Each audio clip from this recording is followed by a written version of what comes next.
Hey y'all. Hello, hello, hello, hello. Let me see what we got here. What we got here. Um Sorry, I am a little bit behind. I know this was impromptu anyway, but I was rewatching Bridgerton with my mom, so now we've gotten her hooks on it. Shout out to Naya. I know it's gonna make her so happy. Um and then I was like, oh, let me put myself together so I can feel cute going into the new year. So here we are. Ooh, not this hair, honey. Let me figure out what we doing. Hold on. How is everybody doing on this New Year's Eve night? Ooh, okay. This is the worst. Me trying to do this on live is hilarious. Let me turn this music down even more. Hopefully it's not too loud. Let me check actually.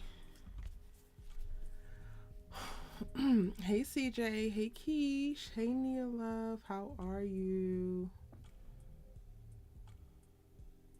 If y'all hear anything in the background, it's the neighbors who are turned, like turn.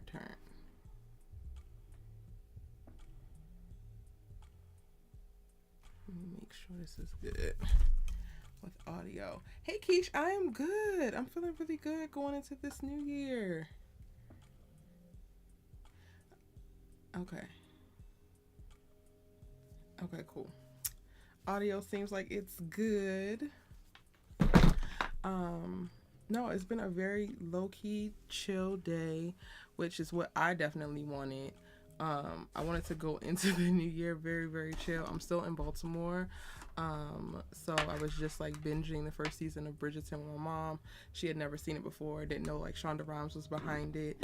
So that was really cool. And like watching her be all pissed with Daphne and the Duke, kind of like how everybody was when they first watched it, was really really cool and interesting. And then yeah, I was like, let me chat with my people. I'm in the house. I'm not gonna really be doing much. The only other thing I probably would be doing as the clock strikes down would be playing The Sims. So I was like, yeah, I could go live and chat with the people. And then I also had some ideas for videos. Like I wanted to rank all of the yes, make you a cocktail, Nia. No, I'm not going out. Not going out at all. Next year might be that year. I feel like I don't. If I'm like not traveling, then I would just be in the house. Like I would be out. Like next year, I probably would do something for New Year's if I'm able to go to Africa. Like I would like to go. But if I'm in the U.S., child, I'm gonna be in the house. I done been there, done that, bought the t-shirt with the going out and the turning up and all of that other stuff. I'm good. Unless it's like some kind of like crazy new experience that I had yet to like experience. I'm good, child. I'm 100% great being on live here with y'all or binging a show or a movie with my mom or playing The Sims. Like I'm obsessed. I don't be playing Sims with mods, right? But I recently started watching some YouTubers who like play and like do mods, and I'm like working on something around The Sims. So like I've been super invested in like which mods I'm actually going to use to make the gameplay a little bit more realistic in this project that I want to do around it. So like when I tell y'all I would literally just be playing The Sims right now, I would be, and I would be like the happiest girl in the world. Um, that's cool. Just made some chicken and dumplings. Okay, come on, cooking. Yes. Okay, some of y'all are cooking for the new year. Nia is about to make her a cocktail. I have me some sparkling cider that I need to go get. It's downstairs. But I love me some sparkling cider. I actually had a glass earlier, and it was this pear one, and I had never had it before, and it was really good. So I will be having that as we count down. What else are y'all doing? Check out Joy Creative Finger. Love her builds.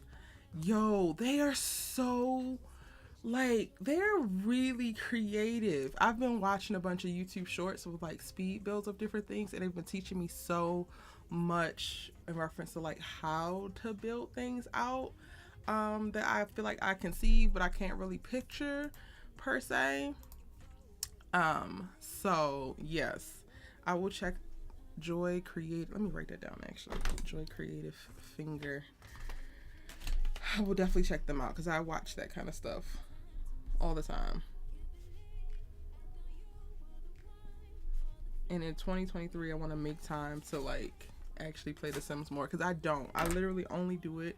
Before this, I will only do it when I'm like traveling, so like on a plane or something like that. I always looked at it like it was a distraction that I didn't really have time for, but I enjoy doing it. So like that's like worthy enough for me to do it because I want to, you know. So, what are some of y'all's, I don't know. Everyone doesn't have to have resolutions. So I want to be like, what's y'all's resolutions? Because I don't even know if I have any, honestly. Like, I have goals, I have things in mind, I have a mindset, shifts that I know I want to make, but I don't have resolutions per se. But if y'all have resolutions, what are some of the things that you are looking forward to in the new year, that you want to make happen in the new year, or some things that you want to release or let go in this new year? Let me know in the chat. Sharing is caring, y'all. So like, let your girl know what's up. What we doing? What we doing? What we not doing? Also have to. I was like working on. I have never done those little tier lists that y'all have seen before on like YouTube, but I was gonna do one breaking down all my thoughts on, or ranking all the characters. I don't know if y'all can see this. This is my laptop, but I was like working on pulling everybody's like photos so that I could put it into that. So I still got to do that, and I'm going to wind up doing it with you live versus recording it. So that's what we're going to do on this live tonight. I am planning to stay on through the countdown for the new year. So settle in like Nia Love did. Go ahead and get you a mocktail or a cocktail or some really good snacks, and let's just chop it up. Nia says, I'm with you, E. My party's in my house with my mom. Going out ain't worth the hassle anymore. Oh, it's not. Especially if it's not like something super special. Like if it was something I was planning with like a group of friends and we were going some specific place, and it was like ironed out. Because I'm also a person of like, I'm not just going anywhere. Like I want to know who all's going to be there. What's the vibe? What's security like? Like I just have to know a lot of things, and it makes it a hassle for people who just be like going off of a whim and like, yeah, we just want to pop up and show up. I don't really pop up and show up places like that. Personal places that I know people, like houses or whatever, I'll pop up on you, but like public places, I'm not doing that. I'm not doing that. But I'm very guarded with my energy these days, these last years. I'm way more like, the older I get, the more guarded I get with my energy. So I get very, very particular, and I don't like my energy disrupted. I don't like potentially walking into like negative situations or negative energies or low vibrations. So I'm just very, very particular. So I stay my behind in the house unless I can pretty much ensure unless I can pretty much ensure that it's going to be a great time had by all, and I'm going to be cool and protected, I'm going to stay my behind in the house. Period. I done the young stuff already. Like, I went to college in New Orleans. I'm from Baltimore. I spent my summers in Detroit. Like, I've experienced and seen quite a bit. I'm good. The list too long. Basically, peace of mind, removing toxicity in every form. Okay. Have you identified the forms, or are you just saying toxicity in general? Because I think the one thing that I have realized this year is that we really cannot address something that we can't specifically name. So I would say, if you haven't yet, go through each area of your life and ask yourself, what do you feel like could be a toxic contributor to some negative emotions or feelings or limiting beliefs or mindset that you have in those areas, and then specifically speak to like um, removing toxic communication amongst friends, or removing toxic tendencies in reference to like the good habits that you don't keep but the bad habits that you do. Just different things like that would be really, really helpful. Not that you ask, but and that just will make your list a lot longer. um if y'all are just popping in, we're talking about what our New Year's resolutions might be, what our New Year's releases might be, what your New Year's adaptations are. So what are you picking up? What are you dropping off? How are you feeling? What are you shooting for in the new year? And you don't have to be doing any of those things. You could be doing all of those things. It's really up to you. Just feel free to share while I pull characters so that I can rank every character from these television and films of 2022. Right now, y'all, I have Lordy. Could y'all see before? It's gonna be so freaking many characters. Can y'all see that? It's a glare. Y'all can't really see. It's gonna be so many damn characters. Okay, so I have Layla, Jordan, Simone, Thea, Damon, Keisha, JR, Olivia, Coop, Billy, Patience, Cam, Will, Hillary, Keyshawn, Lil Murda, Uncle Clifford, Mercedes, Patrice Woodbine, Diamond, Derek, Big Bone. I put Autumn and Andre together because bump them, Robin, because I just got to the best man. So drop the names of the characters who y'all know I need to rank from like 1 to 5. It's basically like this character's iconic to this character belongs in hell. It should exit stage right immediately. Drop that in the chat. The list of the characters that you guys want me to include in this ranking. Nia Love says no resolutions, but things I'm manifesting for the year are abundance, freedom, healthy mindset, healthy mind and body, and I want my theme for the year to be ease. Ooh, I love that. Ease. I haven't really come across the word that I want to go and have like be my theme for the year yet, but I want to come up with one. I also was like watching some TikToks, and this one dude did a really cool video about how this day isn't actually our new year, but we really should be looking at the new year in accordance with like spring and when things start to bloom and all of that. So I probably will be making some shifts and adjustments and a little bit more aligned with like resetting and all that they talk about at the top of the year around March, April. Big Kev says, hey Erica, I still remember when you went live for 24 hours straight. Yo, bruh, that was like, that was last year, right? Well, I tried to go live for 24 hours. I only made it to 19 because YouTube was some haters. But, we're going to tell all our grandkids that I was live for 24 hours. Yes. That was, I am crazy, bruh. Like, I am really crazy. I think I kind of forgot about that. But that was fire. I should do something like that again. Maybe not 24. No, I probably could do it. I still want to be able to make it to the 24-hour mark, but that was a lot. I had no idea what I had, like, I definitely bit off more than I could chew. It was a learning experience. It was exhausting. However, I was very proud until YouTube was hating on us, because we were able to touch so many, like, people. Like, I love the fact that I was able to be live on various continents at times that made sense for the viewers who were there. So like there was a moment where South Africa was like getting their vibe and like I could actually talk to them. There was a moment where there was a bunch of people from London and Europe who were like, oh, this is perfect because I don't have to be up at 2 or 3 in the morning to catch your regular live. So I thought that was awesome. Yes, I gotta do that again because I did like that. Like I like the ability to be able to talk in real time with so many people, and the audience is so varied across the globe, which still blows my mind. Maybe some point in 2023 I'll do another one. Maybe one or two of them. They also have to be really good. Like, I want to be able to like plan it out and it be something that like keeps people interested for a long period of time. So it doesn't matter when you pop in and when you pop out, you get like thoroughly entertained and you really, really enjoy it. Shout out to you, Big Kev, because I definitely was about to forget that.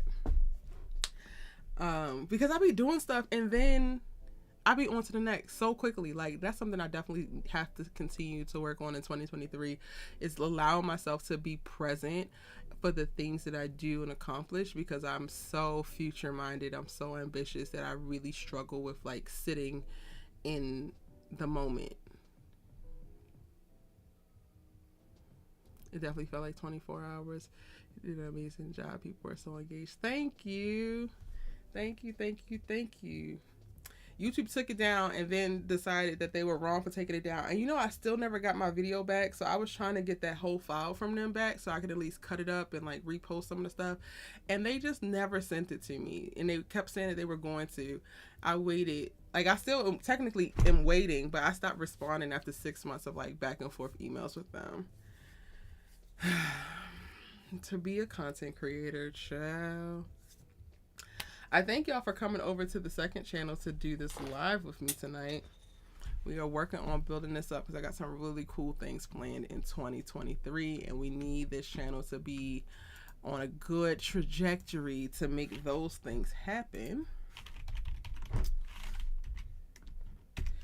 Big Kev, how you feeling for the new year? What are some of the things that you are manifesting or releasing or goals?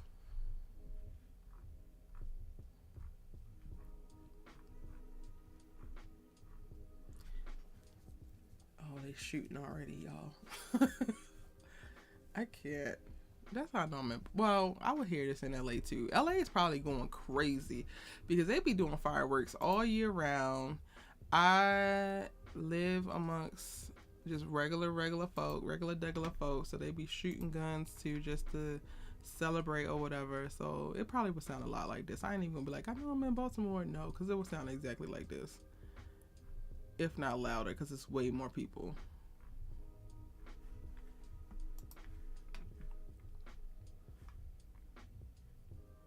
Drop y'all's thoughts or goals of the new year in the chat.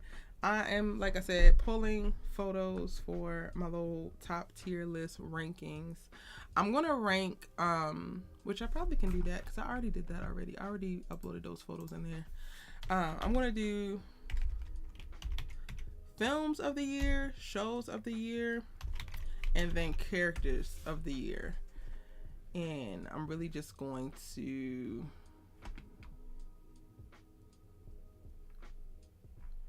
chat about all of it. And this live is for the folks who are in the house right now and not necessarily out and turning up, but maybe want to kick it with some other folks.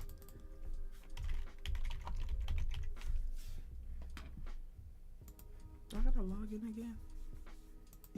Did it save? Oh, it didn't save. Oh, I freaking created this last night and it didn't save. Y'all, I can't. That's okay. I still have all those photos. You just relocated to the basement yourself. It's already getting live where you at, Big Cat. You went to go to the basement. Fireworks been going off since 5 p.m.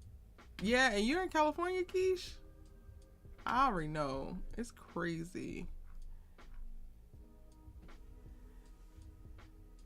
How do I feel about episodes produced for YouTube? Like web series?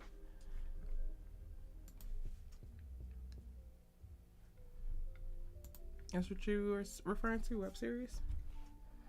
I like them. I have a few that I really, really, really enjoy. There's not as many that there used to be, but because like 2010s was the heyday.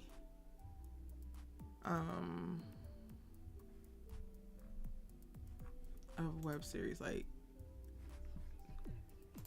the 2010s was mad real. One of my favorite web series and I think it's like really well produced. It's called Tough Love. I'm gonna put a link. They have a spinoff which actually streams, or they started out as a web series, and now the spinoff is on TV One. I think it's on TV One. The first one was my favorite, and it was based in New York. Devale Ellis is on there. He's currently on Sisters. Ebony Obsidian's on there, currently on Sisters. And that's where I first saw the both of them as actors, which is so, like, I feel so great when I, like, see actors that I used to, like, obsess about on web series or, like, YouTube series get into like mainstream television on TV shows. I'm like, I just feel like, you know how you find music first before everybody jump on it? That's how I be feeling. So Tough Love would be a really good one to check out. I also was like a person who was obsessed with Black and Sexy TV in their heyday. They were killing it. I don't know if that link still goes, but if you're looking for stuff to watch, there's some suggestions, because I really enjoy their content. Black and Sexy TV, I think you have to pay for it. Like, they took everything down and put it in their subscription. But Remy Lover Friends was one of the first web series I had ever watched and was obsessed with. Like, really obsessed. Yeah, I think all of their videos now are previews for you to subscribe.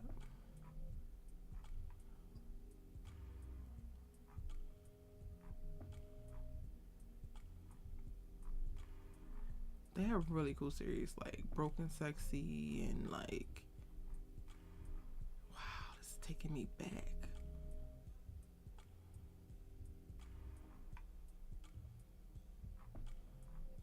Here, I'll send this to y'all too. This isn't their full episodes, but like, I think that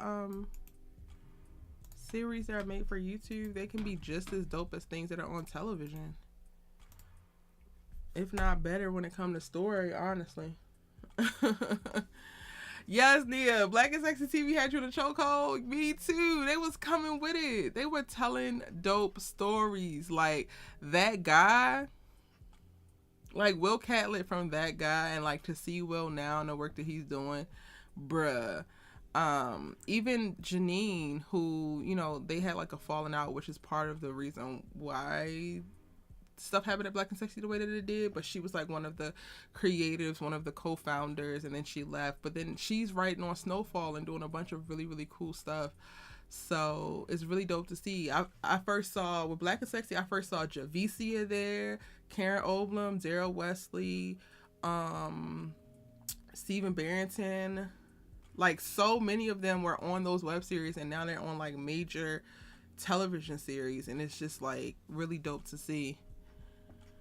Juan Jones, I don't know who that is. Let me look it up.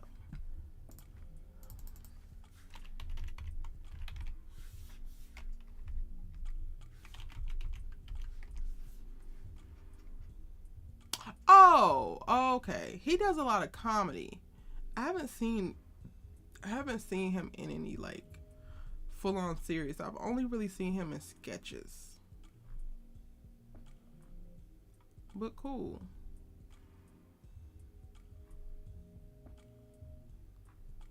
Yeah, he's one of the comedian guys. Wasn't he like on Vine? Like, didn't he start on Vine?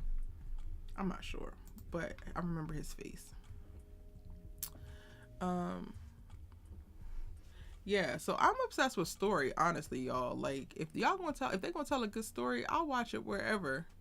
I watch it on YouTube, I watch it on TikTok, I watch it on Twitter. If it's a good story, I'm down for it. Okay, I gotta get my countdown together.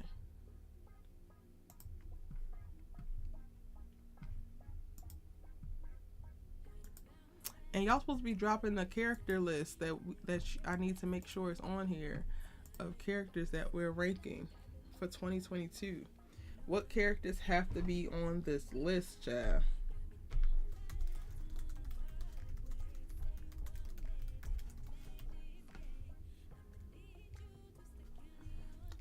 I should put my laptop here so I can like not turn my head.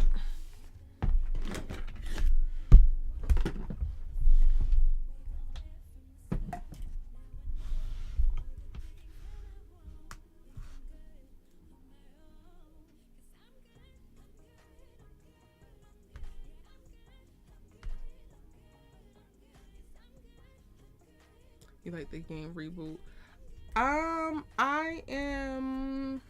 I don't dislike it. It's also not like I'm not obsessed with it like I used to be obsessed with the game. If that answers your question.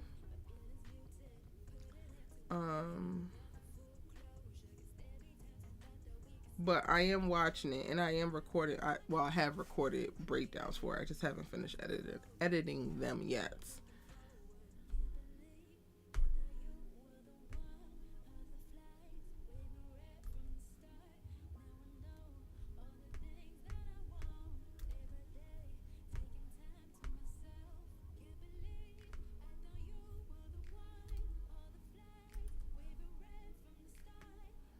Any other questions? This is a great time too. Yeah, if y'all have questions for me about whatever, drop them in the chats.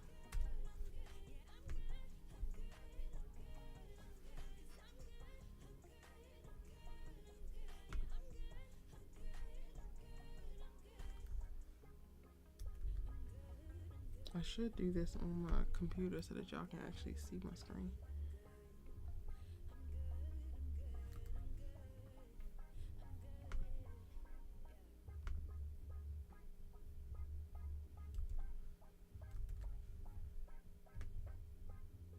How you feel about it, Big Kev? You liking it so far?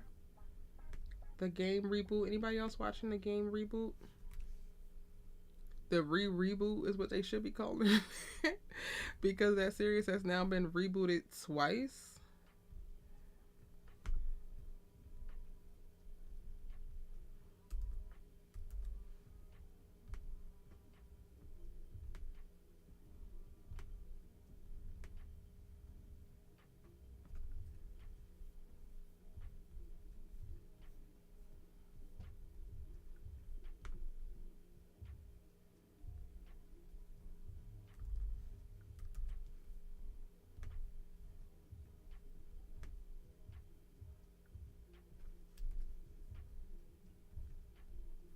I was trying to think earlier today, like, about everything that I have watched this year. I feel like I've watched so much stuff, I can't even fully recall everything. So I wanted to try to do a better job of keeping track of, like, what I have consumed. Because I was going through and I was trying to pull, like, the movies that I watch. And I usually go off of, like, AMC app. But because a lot of the stuff that we watch now is on streaming, I don't have ticket stubs because I'm watching it at home. So I'm like, I only watch like how many movies it said I watched this year.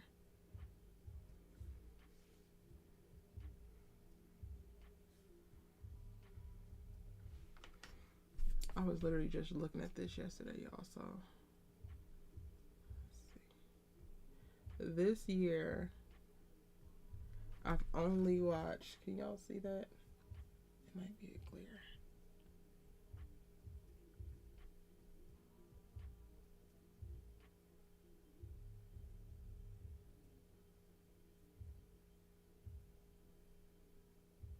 And the Journal for Jordan don't count because it came out Christmas last year, but I saw it like 3 times in theaters or whatever.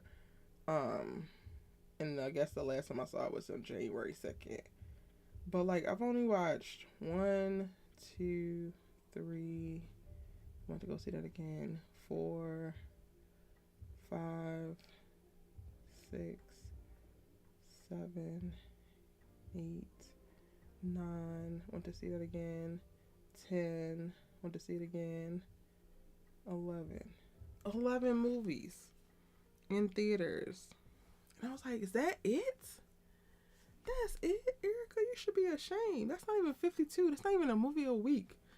And I watch so much. But I'm like, oh, you also have to, you watch stuff on streaming.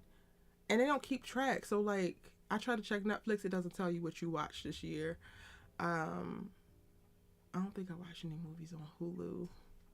I gotta check HBO Max to see if they actually do it. But I was like, Erica, this is not gonna work, honey. But I watched The Devil You Know, Ambulance, which was really good, The Northman, Jurassic Park, Everything Everywhere All at Once, Thor Love and Thunder. And then I was like, that's the only Marvel movie I saw outside of Black Panther. And I was like, when the hell did I watch Spider-Man? Because I watched that, but I think that came out in 2021. It didn't come out this year. I saw Beast, Breaking, The Woman King, Black Panther Forever, of course, and then Avatar. This is like so not a lot. Child, this is not a lot at all. Oh yeah, Spider-Man came out in December of last year. How many did I watch last year? Well, it was also 2021 and things had just opened. The first thing I saw when movies just opened last year was A Quiet Place 2. And that's so funny because the director held that movie to make sure that it was seen in theaters. There was no movies in 2020.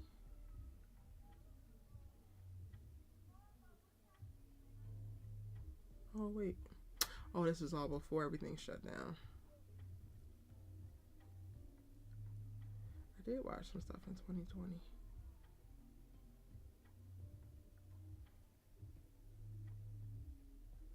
Anywho, I feel like I used to like see so much in theaters, and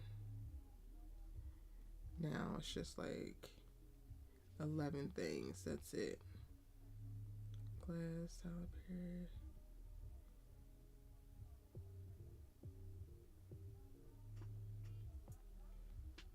Yeah, in 2019 I watched 2019 I watched 1, 2, 3, 4, 5, 6, 7, 8, 9, 10, 11, 12, 13, 14, 15, 16, 17, 18, 19, 20. Saw that twice. 22, 23, 24, 25, 26, 27. 27 movies. That seems more about right. 11? I've only went to theaters. Well, I went to theaters way more than 11 times this year. But I only saw stuff in theaters 11 times. What kind of ghetto mess?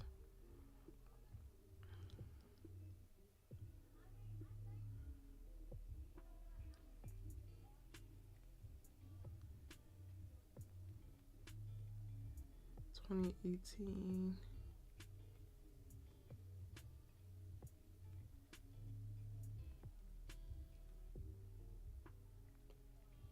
I am famous for rewatching something in theaters. The way that there are multiple ticket stubs for Creed and Black Panther and like Avengers Endgame.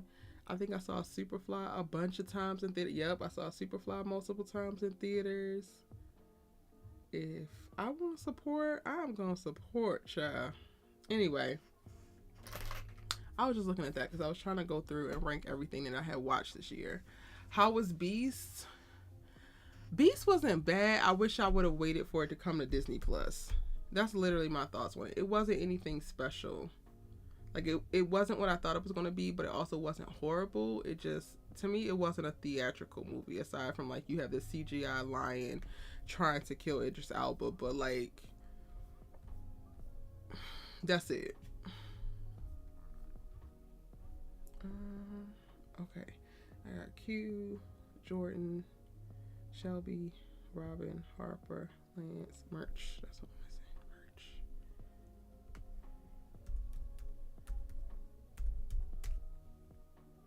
It should be on Disney Plus now. Y'all should watch it.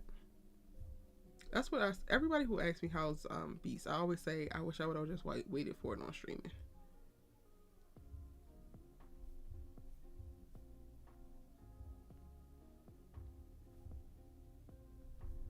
They are going off next door. Not bands that make her dance. Like, wow. Y'all are not playing.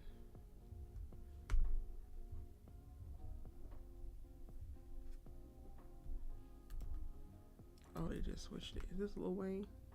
They can't stop me. even if they stop me. I'm on it. Ooh, I'm on it. It's on Peacock. Beast? I thought it was a Disney movie. Oh. Well, there you go. Beast is on Peacock. Did you like it, Keish? Did you watch it?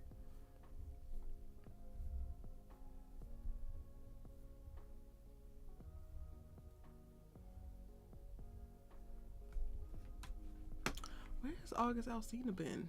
Now they playing our letters. Not the neighbors being the DJ. Let me go to my channel real quick. It's crazy that I have to go to my channel to see some of the stuff that I've watched because I don't remember. Okay, sisters, let me.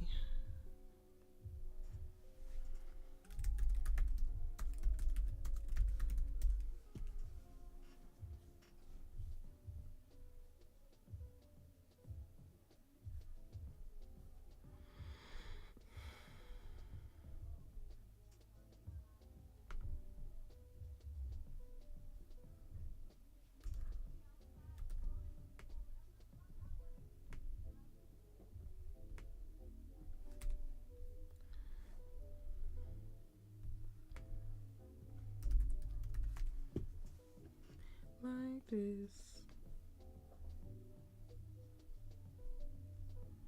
I love it.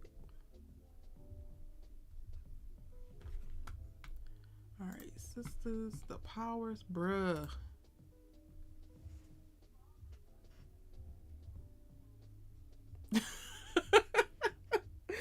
That's really what it was like.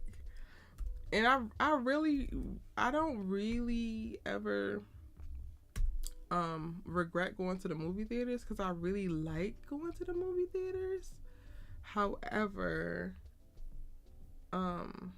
that's what makes it stand out for me when I do. So like, and again, it wasn't bad. Just like Everything Everywhere All at Once wasn't bad, but I wished I did not go to the movies to see it, and I really wish I did not go to see it on my birthday. I really regretted that. That was the worst part about my birthday. And my birthday was a really, really great day. I was really happy on it, but the last thing that I did that day was go to see that movie, and I was like, oh, I want to go to the movies because I like going to the movies, and that was out, and everybody was raving about it. And when I tell you, I wish that I did not go see that movie.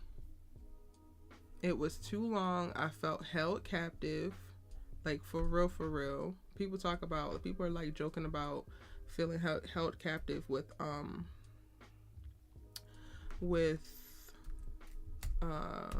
Avatar. No, Everything Everywhere All at Once made me feel held captive. I wanted to leave that theater like after the first hour and a half. That movie should not be as long as it is. The premise I got, but they just like beat a dead horse, and they were doing too much for me, and I didn't enjoy it, and I really regretted it. You stopped watching it?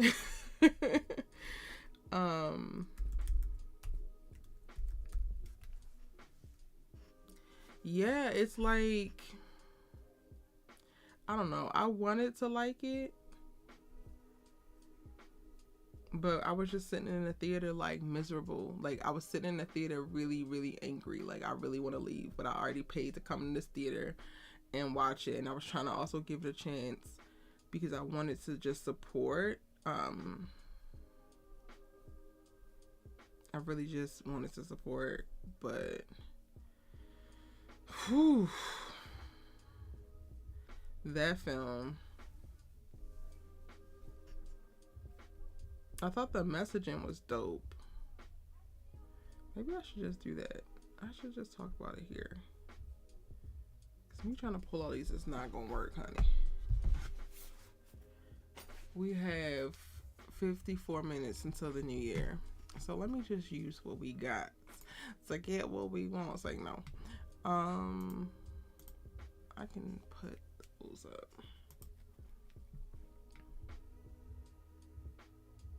Rank the best man movies versus TV. I ain't opposed. I don't have a problem with doing that. But trying to rank the movies with the episodes is gonna be a little bit hard. I still gotta give y'all my thoughts on episode 8. Lord help us, that's my thoughts. Um.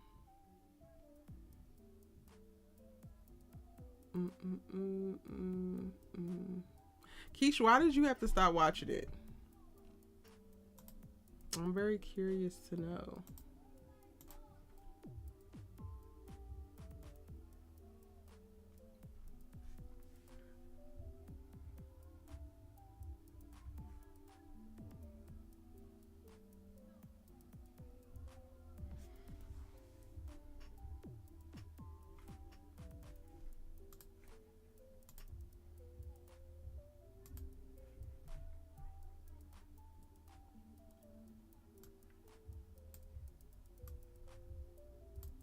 Everything Everywhere All at Once. You said kids were around. You had to stop watching it. I'm trying to remember. What wasn't safe for kids? I don't recall.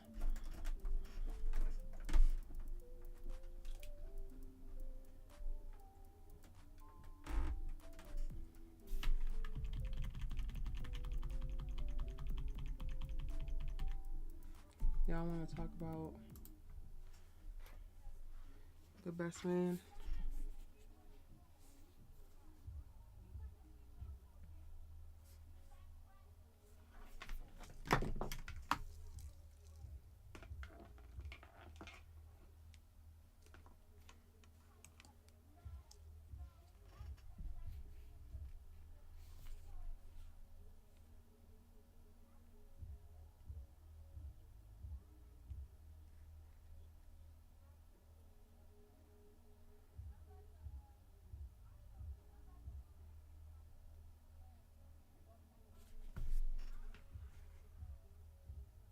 Oh, I don't have music in the background for this. Okay, I'm like, why don't I hear anything? Got it.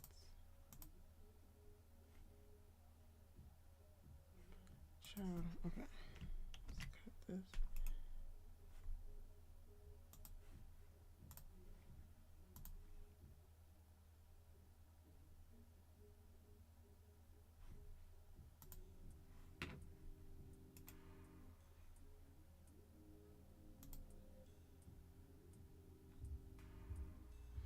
I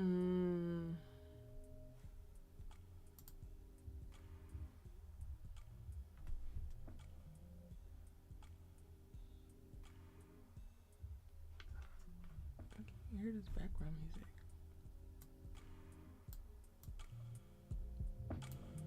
All the sexual innuendos. There was a lot of reference. It was just a lot between the hot dog fingers and the rock and it was just a lot happening in that film. And I got the understanding of like just staying steadfast in your identity, giving yourself permission to be authentic. Tulsa King or Yellowstone? No, I've been wanting to watch Yellowstone though. Okay, I hear the music now.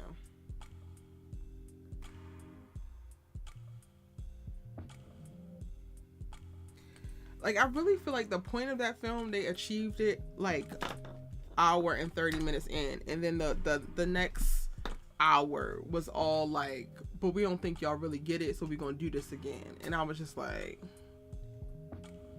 I've never watched my like watch so much in a movie as I did when I was watching Everything Everywhere All at Once. Okay, wait, but Big Cat wants to talk about ranking The Best Man and the movies in the episodes. Keish, what you want to talk about? Drop y'all's thoughts in reference to what we should talk about, what you want to hear about. Because I was just gonna go down the list, child.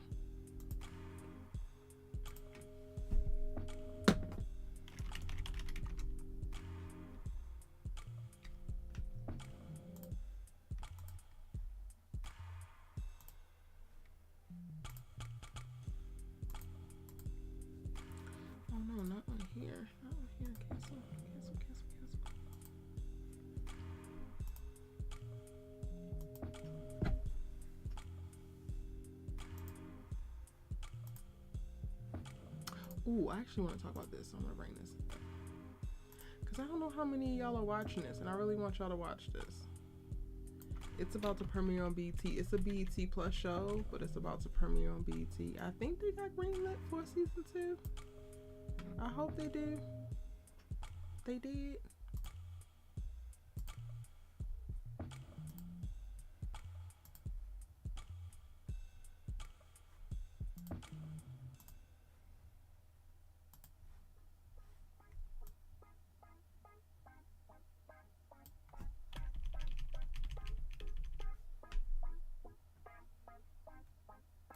I I don't know how to say this. I started Honk for Jesus. I did not finish it. But I also feel like I wasn't giving it I wasn't giving it enough attention. So I can't say, I don't want people to take it like, oh, I didn't finish it because it was so bad. It just did not keep my attention. And yeah, I didn't finish it and I never went back to it. And I told myself I would and I just never did. So that's kind of like where we're at. Did you enjoy it? I've heard so many mixed reviews about it, honestly.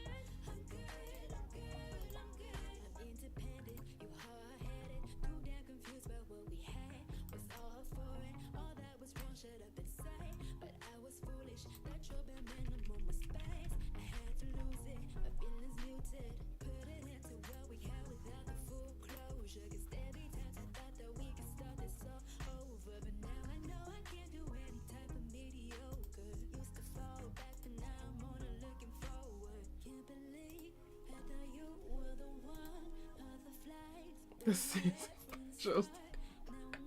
Well, this was a film, and I tried to be as objective as possible and honest. So like sometimes I'm really just not paying attention. Sometimes I will start a show or a movie and I am on my phone and I wasn't paying attention to the first 10 minutes, the third. Like I really was not giving that thing none of my attention and I should be ashamed of myself. Like I can admit that. And I feel like that is something that could have been the case with Honk for Jesus. And then I never went back to see if it was me or if it was them. So I can't say that it was actually them. And I don't want to put that off on them because it's Regina and Sterling. And it's like, how could they lose? You know, how could they lose? But they might have. The angle they came from was very interesting. Okay. I mean, like I said, I've heard mixed reviews. Some people rave about it, and other people are just like, I don't know what this is, why this is. I think it's already a phenomenal feat in and of itself, just going up against like the black church or the concept of the black megachurch. So kudos to them for that.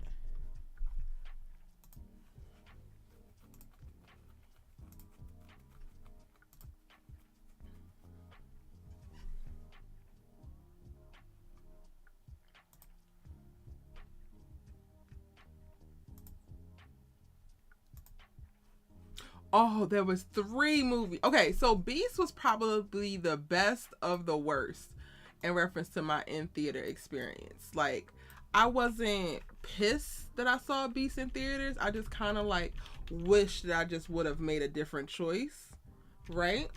I was pissed that I saw well, I think I might have been pissed I saw Everything Everywhere All at Once, period. I don't think I liked that movie. I wanted to like the movie, but I don't think I liked that movie. The other movie that I'm pissed that I went to go to the theaters to see, you know what? I'm gonna pull the photo up because I actually have it to be able to rank on here. And I just saw it. Where did it go?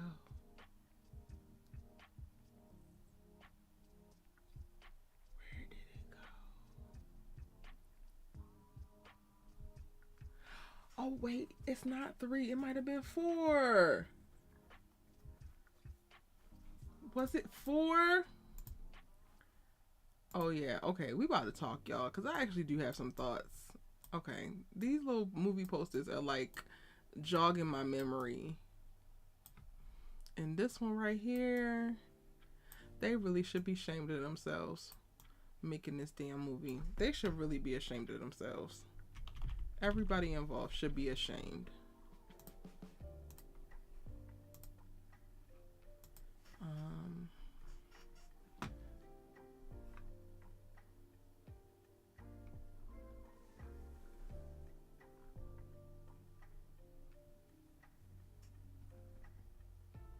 They playing Pop Smoke next door.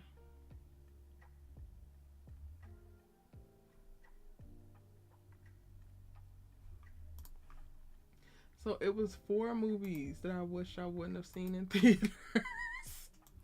Not this list growing. Not this list growing. Okay. All right, y'all. I'm about to show you. I'm not about to keep you waiting too much longer. I just had to load it up on here. Some of these y'all might be surprised. What are the movies that you think I wish I would not have seen in theaters? Come on, participate and let me know. Just take a wild guess. There's no wrong answers. I mean, there are some wrong answers, but they'll be very entertaining to hear.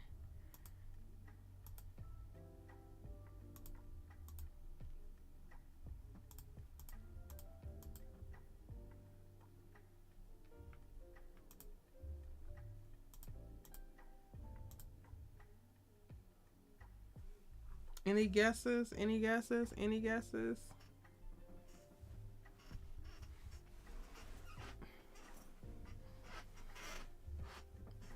I'm about to change it. As soon as somebody puts in a guess, I'm going to change it and show y'all on screen. The movie that, well, no, I think Everything Everywhere All at Once is probably like the one I really wish I didn't go see in theaters. But I don't know if that was just because it was on my birthday. But this other one, I was sitting in that theater so bored. So bored.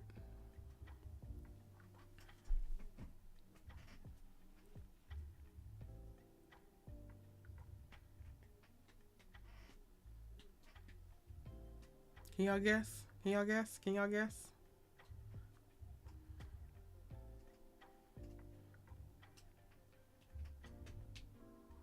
I gotta do a better job in 2023 of talking about movies, because I think y'all probably would think I only watch television shows, but I watch a lot of movies. I just don't talk about them.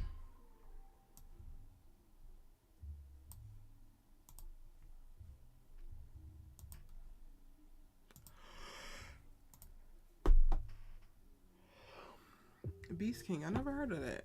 Okay, Big Kev did it for everybody, so dun dun dun.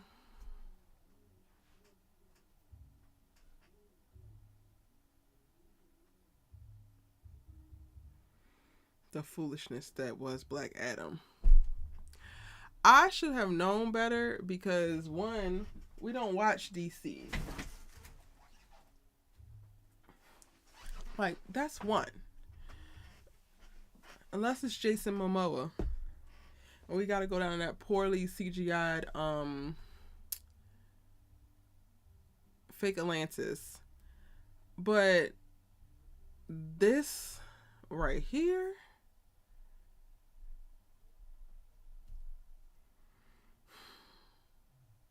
I knew something was wrong when I accepted the invitation to go with my homeboy to go watch this movie.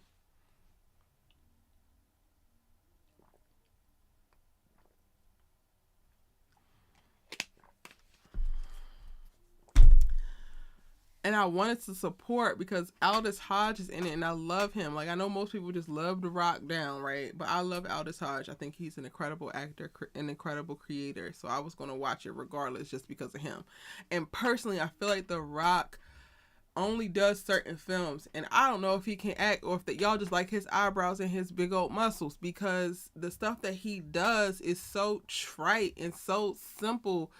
He don't really have to do much but be big and look intimidating in most of the movies that he's in. And it's just like, I'm good. And y'all want to give him blockbuster after, or supposed blockbuster after blockbuster. And he's kind of resting on his laurels because I have yet to see him do any real acting in years. Like, go back to the WWE if all you want to do is raise that damn eyebrow and beat people up. Because that's all he did in Black Adam. That's it. Literally, y'all, that's it. Yo, when he first got the role and it was announced, I was so sad. I'm like, Erica, you are a special type of chick, because girl, why you said this boy got a job? And I just knew, I was like, I wish you would have went to Marvel. Like, there's nobody at Marvel that got nothing for you. You want to take this Hawk, man? And I get it, everybody want to play a superhero, but no, absolutely not. There's a bunch of people who I have no problem with going to try to go resurrect DC, but Aldous Hodge is not one of them. He belongs in Wakanda, honestly. He really does. But alas, we have him in this horrible iteration of Black Adam, which is going to wind up being rebooted because apparently The Rock, or allegedly The Rock, is at odds with the studio and it did so horribly and blah, blah, blah, blah, blah, blah. Like...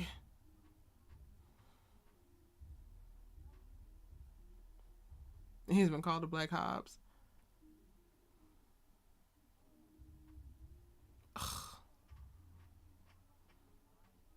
Like, I get it, he's The Rock, but then also no, like, when did he become like the untouchable? Like, I feel like too many people look at The Rock not in reference to like actual acting chops, but like on the same caliber in reference to like pull for films as like Denzel. So like Denzel can act down, but like I feel like they look at them the same, like they'll be able to bring in people just to see them. And I'm like, I get that people want to see The Rock, but it's like the stuff that he's doing, don't nobody really go see no more. Like, aside from this, what was the last The Rock thing I saw? Something with him and Kevin Hart. Was it Jumanji? And it wasn't because he was in it. I didn't go see it because of him.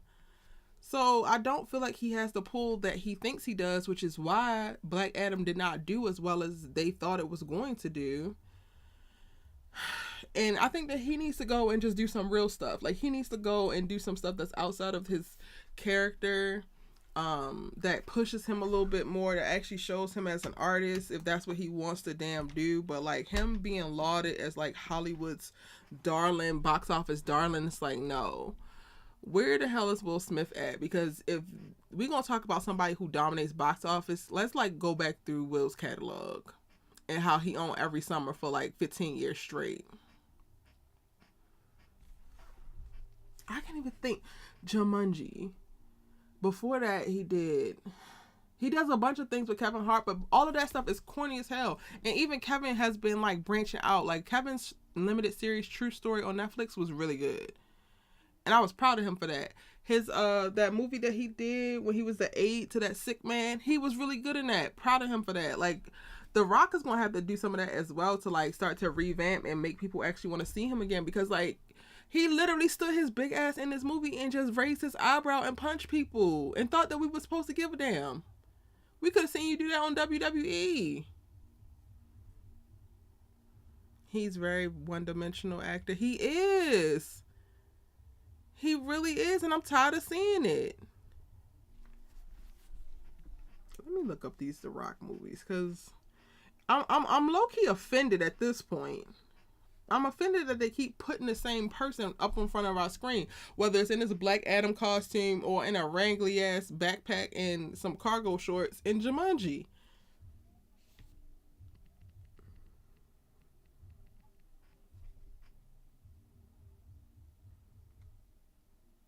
Red Notice. I didn't watch that, but y'all was raving about that. That also had Gal Gadot in it, and I feel like she's also overrated AF.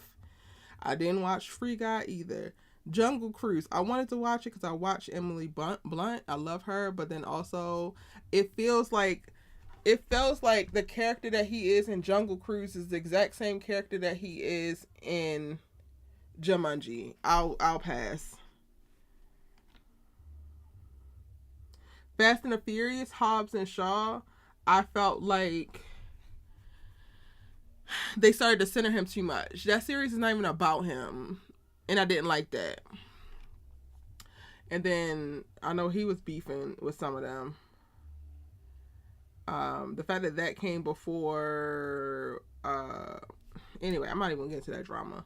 I did want to watch Fighting With My Family, because that was like produced by WWE, I believe, and it's supposed to be the story of Paige rising to the WWE. I just never got to it. Skyscraper was whack, and I was really excited to see that.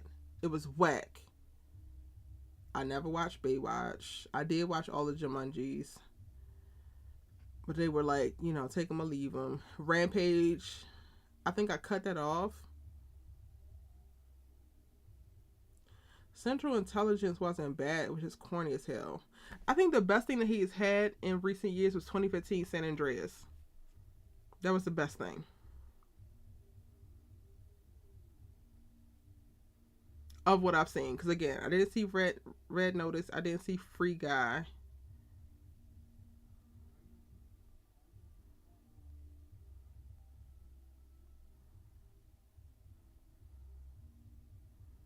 Like, he need to get back with Tyler Perry. 2010, he was in, you know, he was at the little cliffhanger with Janet Jackson character, Tyler Perry. Tyler Perry need to help this man come back in a different way and look in a different light. Because he was giving all types of, like, preview stees. And Tyler Perry's supposed to be working on the next Why Did I Get Married? So, bring The Rock in and make him not be The Rock so that we could actually get back on board with his ass.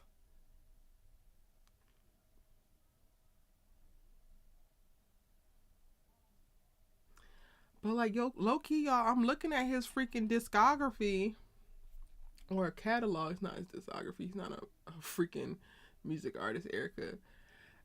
And now I'm trying to figure out, why did we get on board with him to begin with? Because none of these feel that great. I did like G.I. Joe, but I really like Marlon Wayans in G.I. Joe.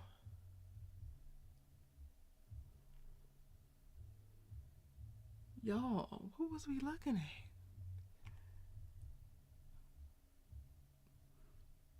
He ain't like get worse. He been the same. He just ain't got no more hair. Was Gridiron Gang everything? I don't remember. Or maybe he should stick to doing like the Tooth Fairy movies and the like little Disney joints. Maybe I'm not his target audience, so I need to shut my mouth. That could be it. He's just not the action blockbuster person that they want us to believe he is.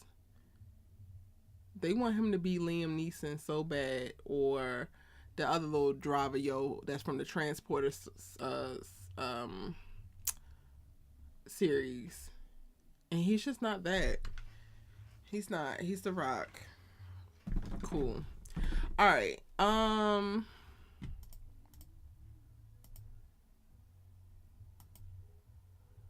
This is another one that I wish I did not go to see in theaters. And this hurt my damn heart because I was very excited for it. Yeah, Nia, we were talking about The Rock. Just why? Why? Marvel Phase 4 has been a cluster, and Wakanda Forever has come in to save the day, because other than that, I don't know what Marvel is smoking, but it needs to stop. It needs to put the crack pipe down, because it's just not okay. I was very excited to see this next iteration of Thor, and then they gave us this, and I was just like, what is this hodgepodge mix match of, you want to be funny, but you have some serious elements. You got Christian Bale in here killing it, and then you have screaming goats pulling Thor and crew through quantum levels and time. Like, my head hurts. Lady Thor was completely unnecessary. Thor, you can't take him seriously anymore. Like, you're basically the god of nothing. Valkyrie, you're a king, but also, girl, you useless, low-key. Like, I sat and watched the whole movie and then left at the end and said, why did I watch that? Nothing circumstantial nothing of consequence really happened. Oh, this movie infuriated me because I am a fan of Thor. I am a fan. Well, I'm a fan of Marvel, period. But, like, watching Marvel limp through Phase 4 has been one of the most excruciating experiences as an audience member, as an avid audience member. And this damn film did not help. It just really didn't. Did y'all watch Thor: Love and Thunder?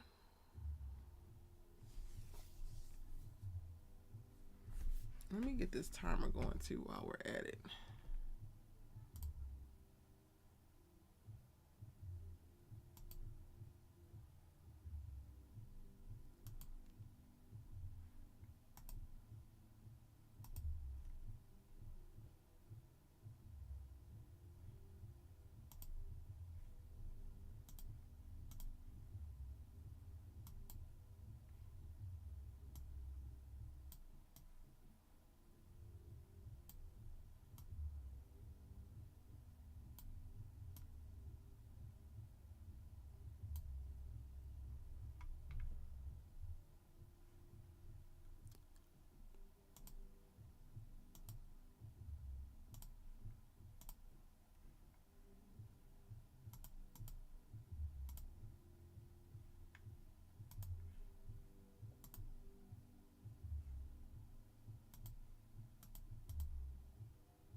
Thor, shake my head. You was dissatisfied. Big facts. Um, Hold on, y'all. I'm trying to set this timer. I forgot to do it for the new year. What am I saying?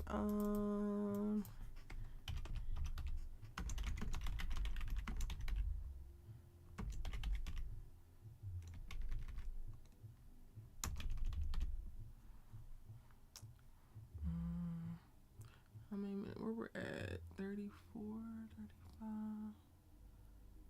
So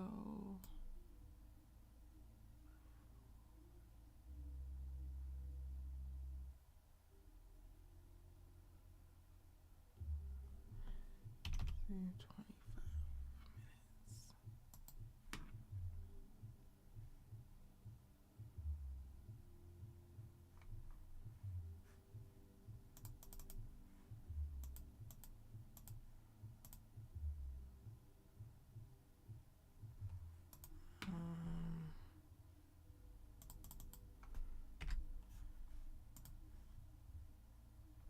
No next scene.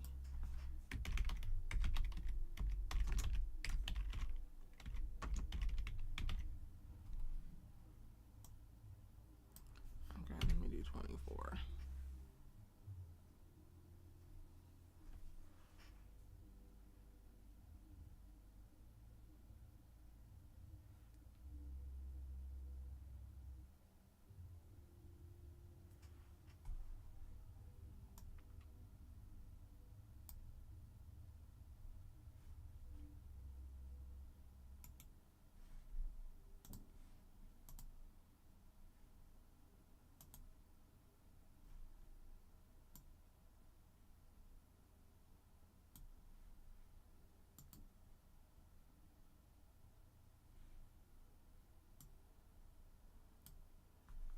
Yay. Okay.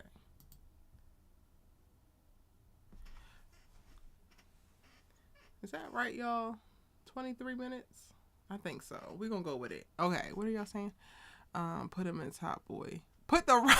The Rock? Is that what we talking about, Kev? You want to put the Rock in Top Boy? Oh, Lord. They will eat that man alive. I'm ready to see what Jonathan Majors brings to the universe. Love him. Me too, but part of me feels like he's coming in at such a weird time. So like I'm also like falling out of love with Marvel, and I hate that for me. I think phases 1 through 3 were like utterly brilliant, and it's so much happening, and so many of the stories are so disconnected and just all over the place, and it's a lot. So like I am excited to see what he does in the universe, but also like my thoughts around what I expect are starting to like waver. Yeah, Aldous Hodge is actually in Black Adam, and we were talking about how we wanted him to be in a Marvel film versus being in the DC universe. He actually is like booked and busy. Well, now his show got canceled, but City on the Hill I think has 3 seasons. That's on Showtime. It's really really good. Before that, he did Clemency, which won at Sundance really big in 2020, I believe. Like he has done a lot. He stays working. He stays with a job, child.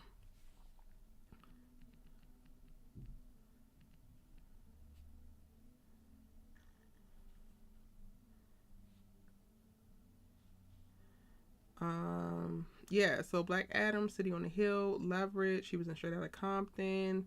He was also in Invisible Man. I remember that. Brian Banks, which I really enjoyed. He was in One Night in Miami. Oh, he's in Jack Reacher. I didn't know that. I love Underground. Um,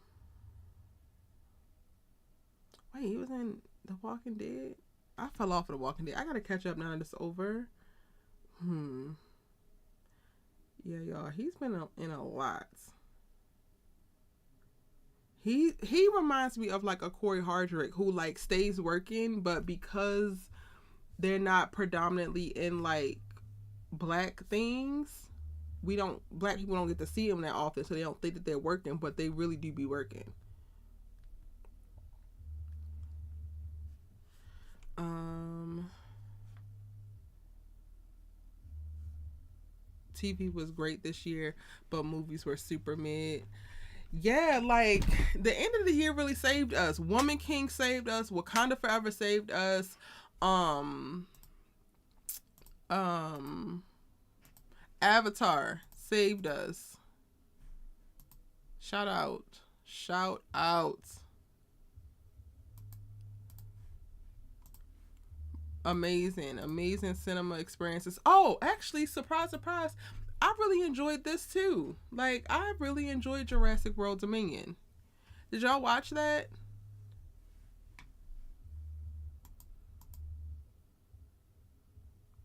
It gave hope. It gave hope for film earlier this year. I think it came out in June. I really enjoyed it. I should have went to go see that again on my birthday, but it came out before my birthday and I had already saw it.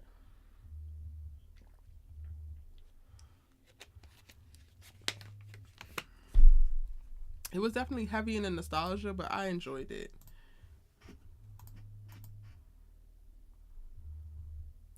And you might be right. TV might have really been killing it, even though y'all, I love my brothers. I love them. I don't know what they was thinking with this. It wasn't the worst. It wasn't the worst. But it was also like, y'all, what are we doing? What exactly are we doing? Did y'all watch The Devil You Know? I'll tell you this, I'm done. I'm done with Michael Ealy doing anything else psychotic. Don't give it to me. Well, he wasn't in this, he wasn't actually the issue. But I don't even want to see him on no posters, promotion, or nothing. I've been talking about this and talking about this, and I still haven't done it. I gotta do reasonable doubt breakdowns because then I can't be mad at y'all if y'all don't watch it because I be wanting to talk about it. Michael Ealy and reasonable doubt.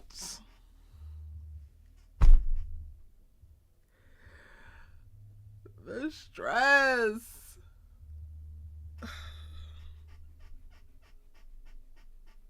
I think I did the one members only live where I talked about the beginning of Reasonable Doubt.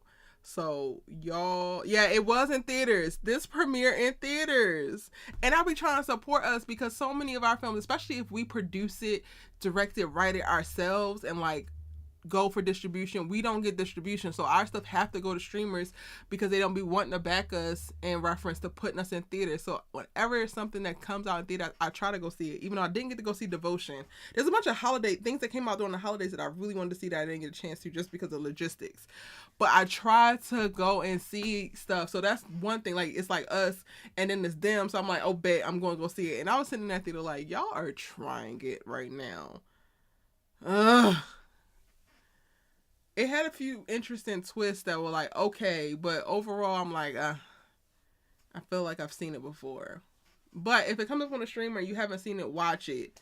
I'm not saying it, don't watch it. It wasn't horrible at all. Them green eyes couldn't help that movie.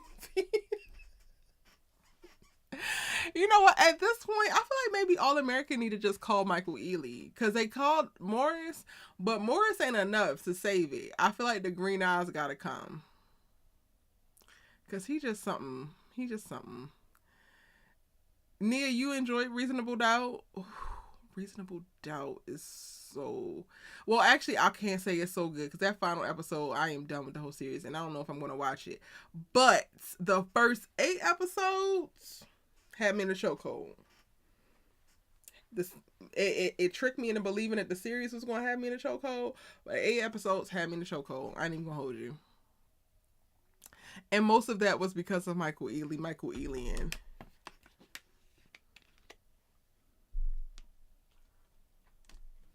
But I'm done. I'm done with him in these type of roles. I don't want him to ever do it again.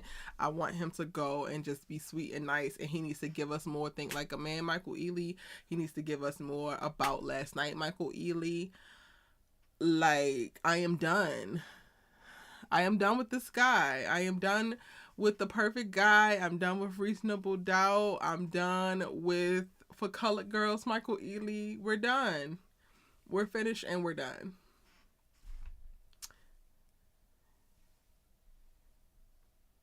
Yes.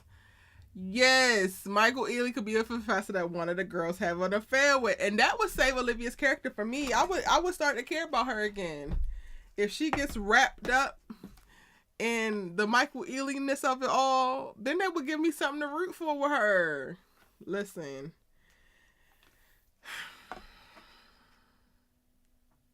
CW, there you go. There goes season 6 right there for you. Hire Michael Ealy, have Olivia fall in love with that man. You're welcome.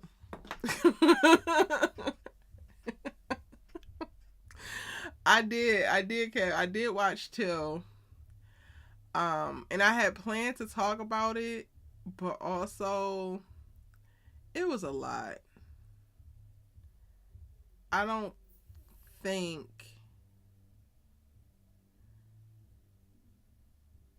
when I saw it, I was in a perfect place to see it, even though I don't think that you can technically be in a perfect place to see it. But like that, and then these movies are not comparable at all. However, in reference to story and what happens, they triggered me. So like Tyler Perry's The Jazzman's Blues, I didn't know what that was going to be about. I just was seeing all the promotion that he was doing about it, and how this was like his serious feed into like more meaty storytelling that was outside the realm of the stuff that we've seen him do. And even that, like the scene that happens in that, I'm just like, okay, I'm good. Like the very traumatic part of it, like I just am not at a place. And I don't know if a lot of Black people are right now. Like I think Till was a really great movie for others to see, like non-Black people to see. But Till is a lot for Black people to watch right now. Or at least it was a lot for me to watch. I went to a premiere for it, which was worse, because if I would have went to go see it like on my own, I probably would have walked out of the theater, because I was just very overwhelmed. But because I'm like with a friend and at the premiere where the stars are there, they're doing a talk, it's like this thing after, I felt like I couldn't actually leave, which made me like angrier and even more anxious. Till was a lot. I think that they did a phenomenal job of telling the story of Emmett Till, but because they did a phenomenal job of telling his story, it's a very heavy piece of media to consume. People have to prepare, specifically Black people have to prepare themselves for it.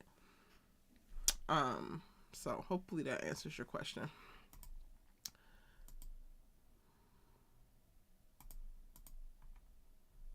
This one was a surprise, and me and Antonio were like talking about this for weeks and weeks and weeks. Oh wait, I have to go get my like sparkling cider because it's like 13 minutes left.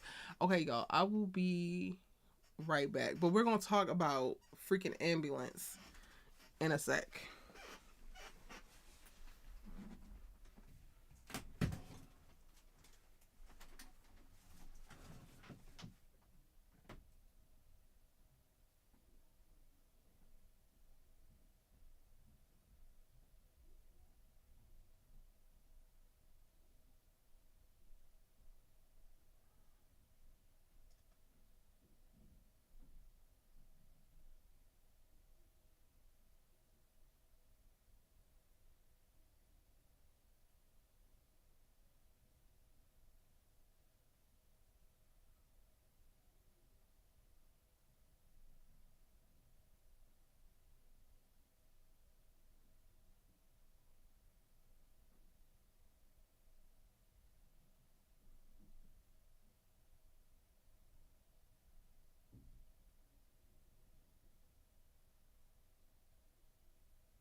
I got some chips too, y'all. I'm excited. So one of my favorite things about being back at home is I can't eat Utz chips because they make Utz here. And then my glass, and this is my favorite cider.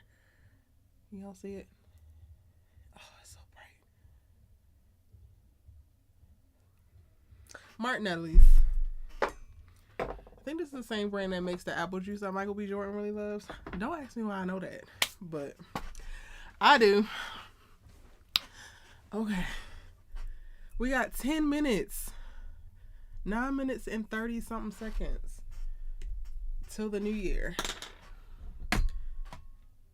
Okay, I don't want to pour it because I'm going to drink it, but I'm going to pour it because I'm going to forget. Yay, it's so pretty.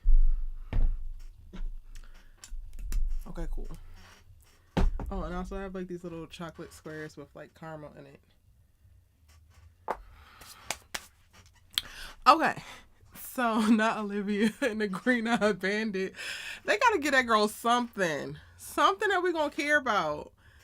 Something.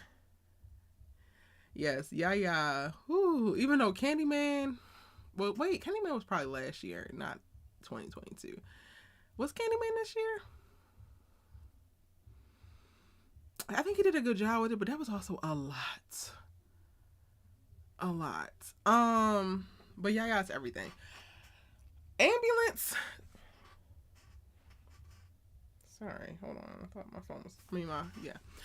Ambulance was so good. Well, actually, where is it actually on? Because I need my mom to watch this. I think she would really like it. What is it streaming on now?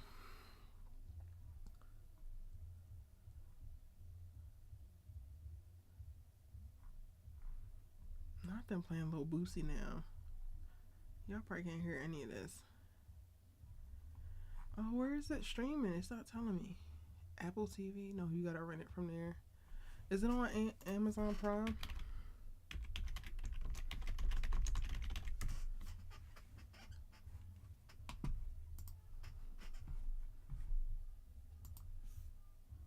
Oh, I gotta watch Nanny.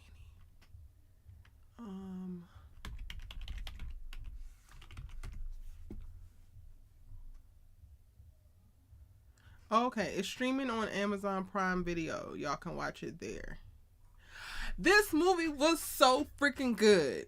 Like, so good. It was ridiculously good. And I was like, okay, I get the idea of it. Okay, cool, it's be a nice little something. Because I personally like to go to the movies. So I was looking for any excuse, honestly, to go to the movies. I didn't expect much from this movie. And it over-delivered. So much so that I saw it. I think I might have seen it 3 times in theaters. Because it was really that good. And me and Antonio were like talking about it in DMs for like a week straight. Because it was just that good. Like the little Yaya's character and Jake Gyllenhaal, brilliant together. Like I can't tell you, I can't say much without giving stuff about it away, but watch it. You will enjoy it. It is a good movie. Nia said Candyman was a lot, but if he's in it, I'm gonna be seated. Seated, honey. Seated. He's another one. There's certain actors, and that's both male and female, that if they're in it, I'm gonna watch it. And Yaya is definitely one. Jonathan is becoming one, because I still haven't seen Last Black Man in San Francisco, I think, which kind of like launched him into the zeitgeist in reference to popularity and like critical acclaim. Michael is one. Well, a bunch of the Michaels. So Michael Ealy, Michael B. Jordan.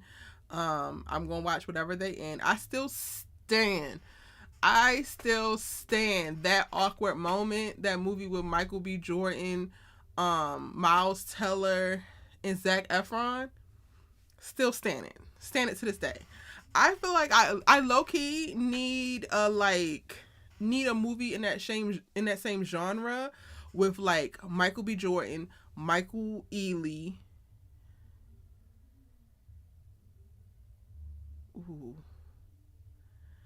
Ooh. Gabrielle. Gabrielle. Gabrielle. Okay, yeah, Gabrielle. Maybe Jonathan. Maybe Jonathan. Am I assembling something here? I think I'm assembling something here. Jonathan. Hold on. I gotta go back full screen for this because now we're cooking. We're cooking. Okay. So. Oh, the freaking counter's gonna start back over. Shoot. Don't start back over. It started back over. Crap. Alright, I gotta stay focused, y'all.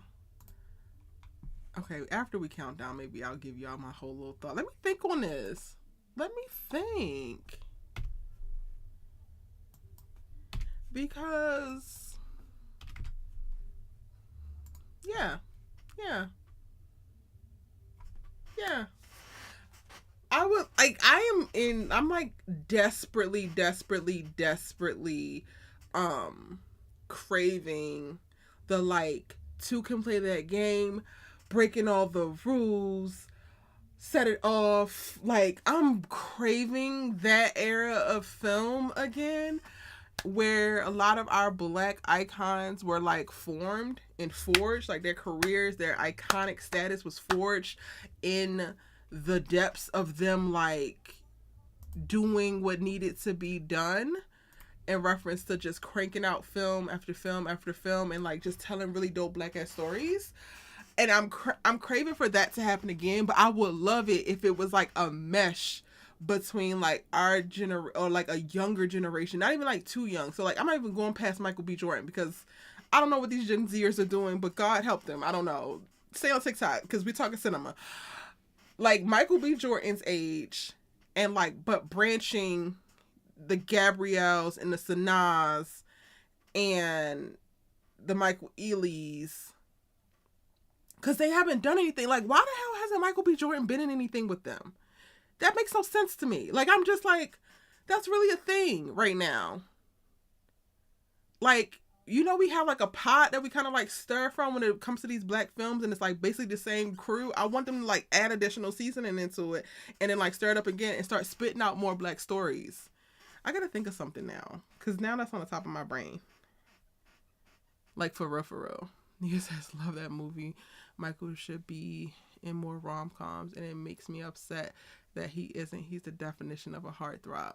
He's a definition of a heartthrob, but then also, like, I think what I really appreciate about Michael Ealy is that he's heartthrobby, but then he also is like he's fine, but then he has moments where it be like, all right, well, you kind of, he not like, I feel like there you can be really nice, like really nice looking guy, handsome guy, but then you could be a too pretty guy.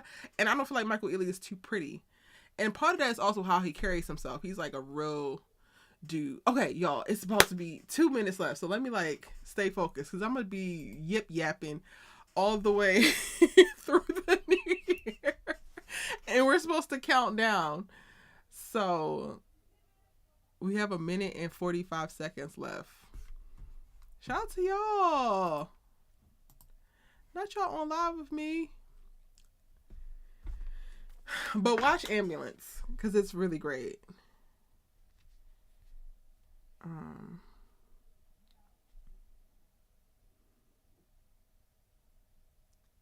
Oh, that awkward moment. You watched that awkward moment. You love that movie?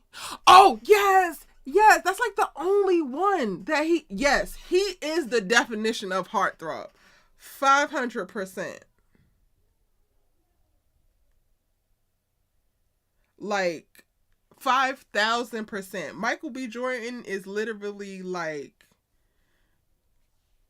yeah. And he should be. And I feel like that awkward moment is the only little rom-com that he's in. And I'm like, what gives? Because it also don't take much for them to make them type of movies. So what's the problem? Like, I'm not really a super huge fan of us overly doing reboots and whatnot. But like, since we reboot and stuff, why can't we do Two Can Play That Game and have Michael B. Jordan lead it? I'm just saying.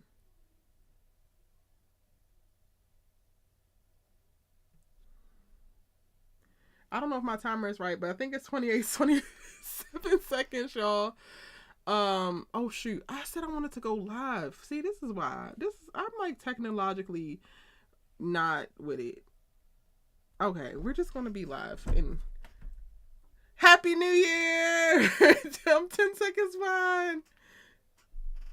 Happy New Year, y'all. Oh, my neighbors are hollering. Woo! Big Kev, don't be telling us to calm down. It is 2023. We is turned up, and yes, the Michael B. Jordan and the Michael Ealy's of it all. 5,000%. Okay.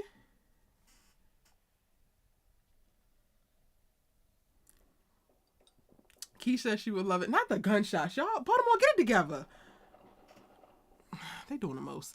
Anywho, Two Can Play That Game is a classic. The CW would have to spend the whole season budget to get Michael Ealy, but it's a vibe, so they need to work it out. Okay, they need to work it out. Happy New Year, y'all. We are live right now on YouTube, and I just hopped on IG as well to say Happy New Year. We are chopping it up. It's a little bit of a delay, but we here. I love you guys so much. Thank you for another amazing year of chit-chatting with me, being in community with me, supporting me. I hope that you all feel supported, entertained, and loved by me in return. This is only the beginning. Wait, Big Cat, where you at? I thought you were on the East Coast. I know Keisha's on the West. Happy New Year, everybody.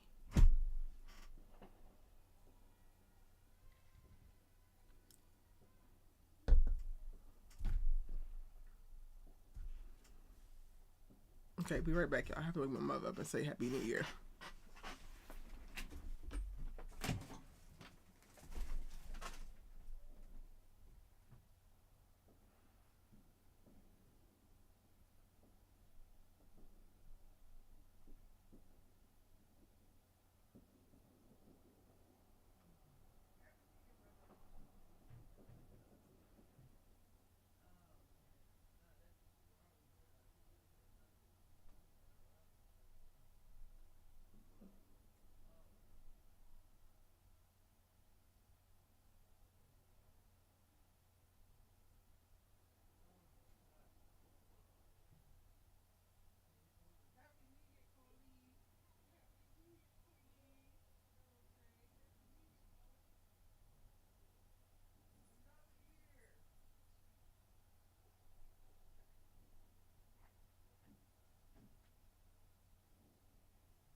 Happy New Year, y'all. Oh, Midwest. Oh, so you're an hour behind? Not y'all in the Midwest.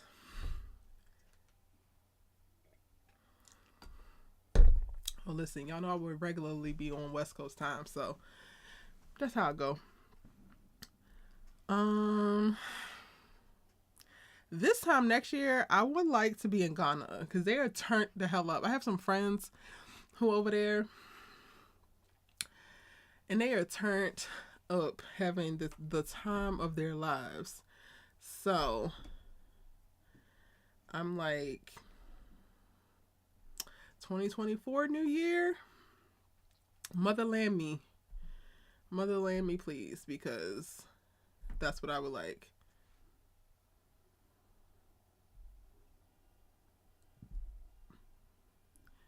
They are losing their damn minds outside.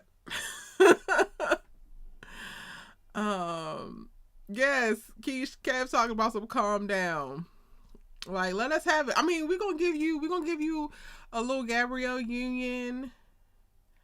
I also feel like Kerry Washington is hella slept on as like sexy, cause Scandal, sis gave. So I also would throw a little Kerry Washington up in there. Like, I know we like to throw Sanaa.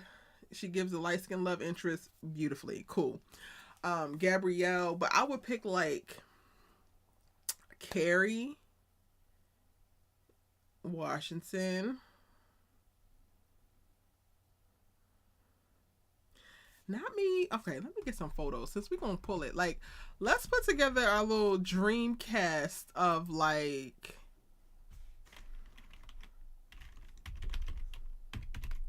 who we want to go through and like resurrect the black rom com era. Can we consider those rom coms?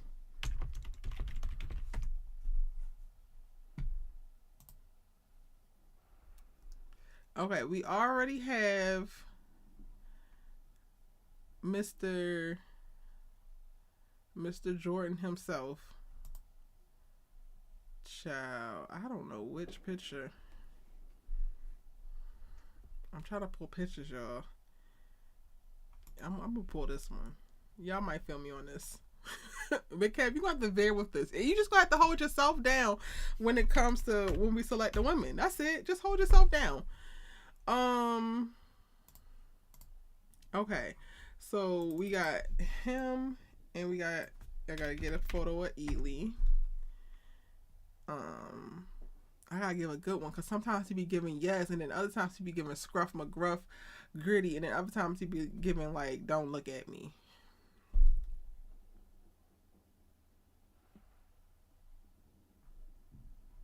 Damn, I don't know.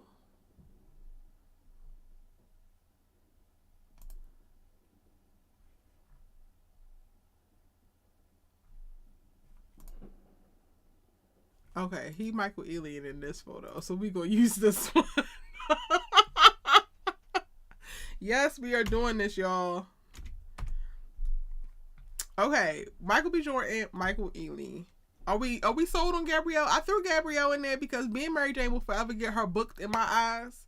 Like she will forever be booked on something because she did be in Mary Jane. But I should did Michael Ealy with the cornrows and reasonable doubt. Should I switch the photo? Okay, I'm gonna keep the photo. Focus, Erica. Stay fucking focused. Okay.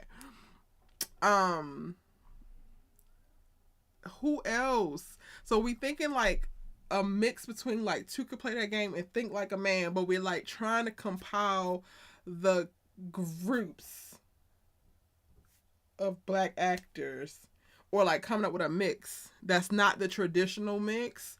Who would it be? That's what we're doing right now. Y'all gotta help me. Coco. She's younger, but I will take it. I will take it. She has an old soul and she's hella talented. I will take it. She's the sweetest girl. I met her in person. She's just like she's that girl. She is 500%. Cool. Okay, but then what photo? Okay. Ooh, I'm choosing between two and I'm just like or okay, y'all tell me if I didn't pick a good photo. I think I might have. I think this might work. Okay, I'm totally down for Coco. Who else? Let me go ahead and put the lineup up on the screen while we waiting or while we compiling this. This is brilliant. We should have started this before.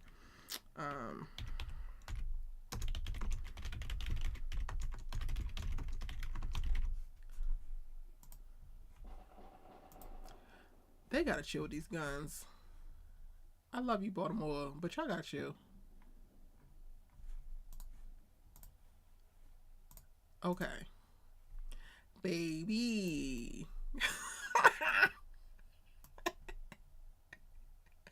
All right. So we're here. We got B. Jordan. Then we need to get Ely.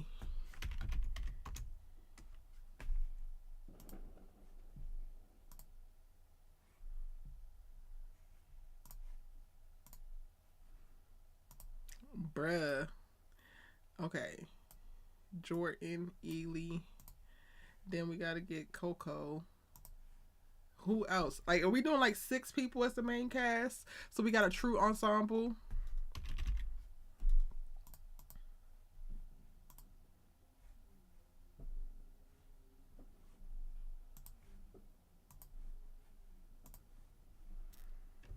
Who else? Who else we putting up in this genre? Who else we putting up in this genre?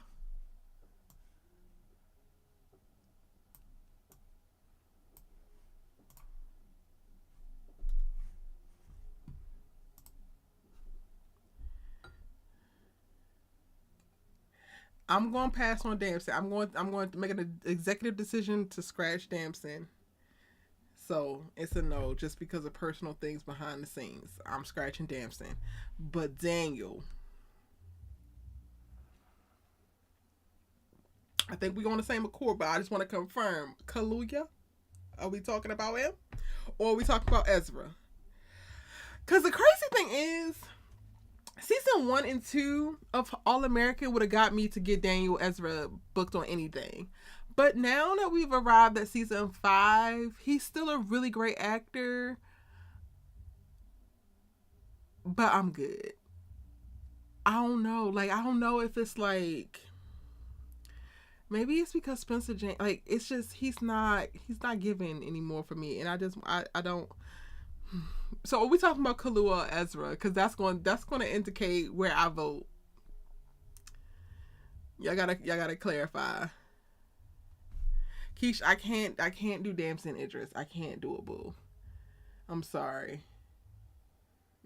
He is not what he. I can't say that on live, but.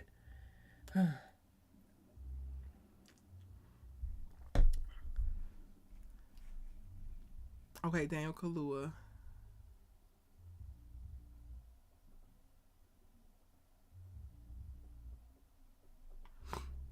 Oh, I want to go to Ghana, Accra, Ghana for New Year's next year.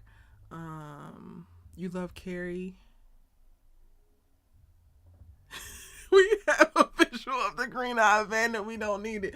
We do need it, Kev. We need it. Not the cornrows and barbershop. The cornrows and Reasonable Doubt. You know what, Kev? I'm sorry, but I'm going to have to do it because I feel like you're really sleeping on his cornrows and Reasonable Doubt.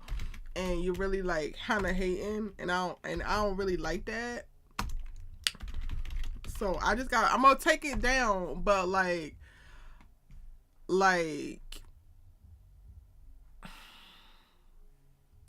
we also got called a thing. And it's like, sir, this man. This girl lost her daggone mind in this show. I don't even know what the question was. Like, whatever question he's asking, the answer is yes.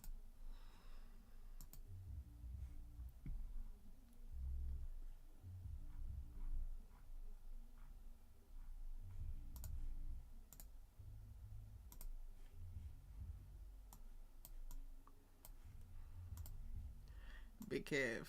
I'm just saying.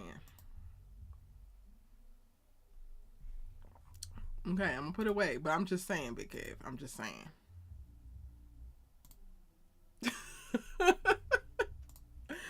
Okay. Okay, Daniel Kaluuya.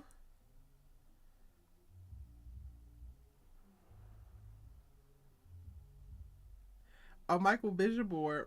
I don't, but maybe I need to get one.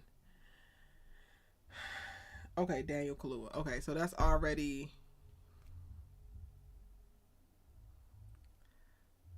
I can't give y'all that tea. I'm sorry.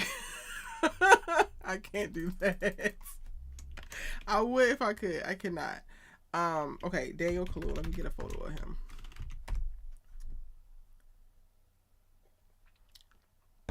But I hope that, you know, he enjoys this alleged publicity run with Lori.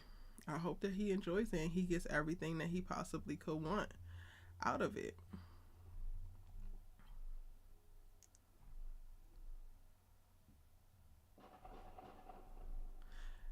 I'm about to say that y'all hear these gunshots, but y'all can't. This mic is really, really good, so y'all can. But, like, this is insane. Me having to pick a photo isn't insane, because I can't just pick one. Like,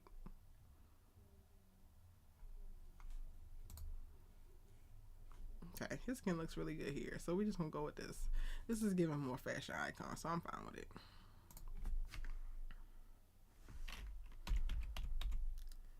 All right, but we need more women, y'all.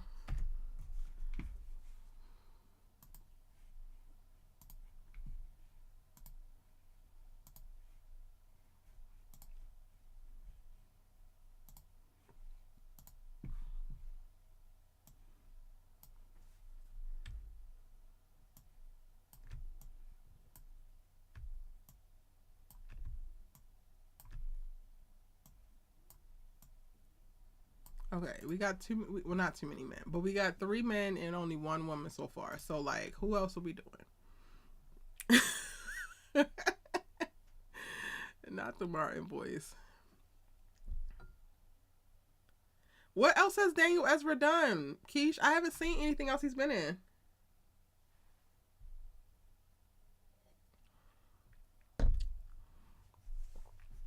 It's funny because I wrote a short and I really wanted him to play the male in it. And, like, I feel like seasons 4 and 5 really ruined it for me. Because I'm like, I don't want him to play it anymore. But I know that he's a really, really great actor. Oh, y'all said Jeffrey. Okay. Jeffrey. Okay, all right, so now we love us some Jeffrey, right? We love us some Jeffrey. But I feel like if y'all want Jeffrey, then y'all gonna have to give up Coco. Because they're of the same age.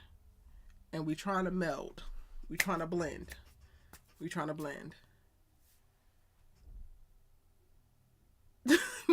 Like I'm looking at a police. I can't. And then also, let's see, what would I feel like before I would pick Jeffrey, I would probably pick Shannon because they look so much alike. So, like, I would personally pick Shannon Thornton to go into this over Jeffrey.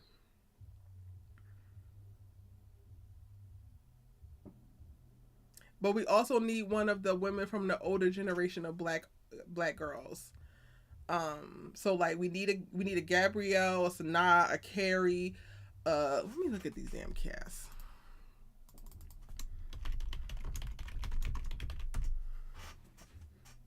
A Megan.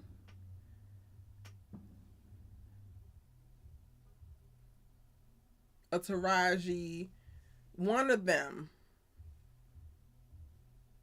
as well to like bridge the like older.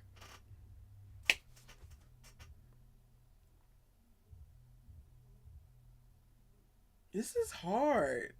Shout out to all the casting directors because this just not easy.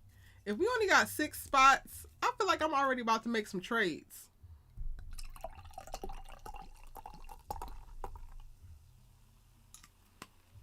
Y'all really want Jeffrey. Is everybody in agreement for Jeffrey? But I would pick Shannon over Jeffrey.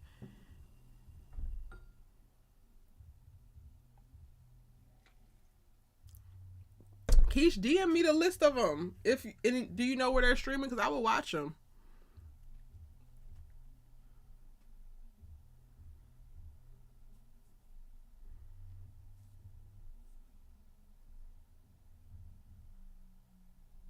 What did you think was just a rumor, Keish?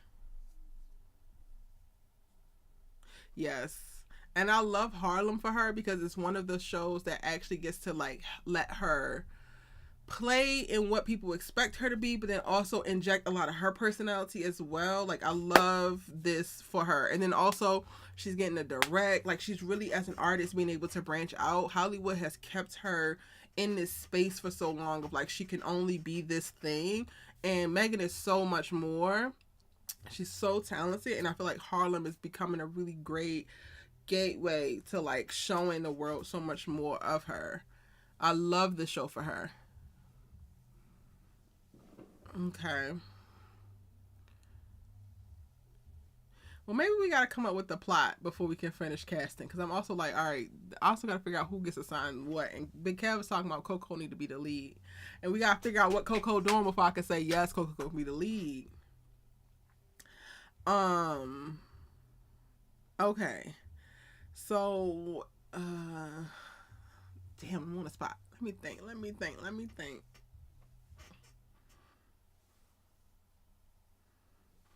Okay, keep Megan and Coco. Okay, so we gotta add Megan. Okay.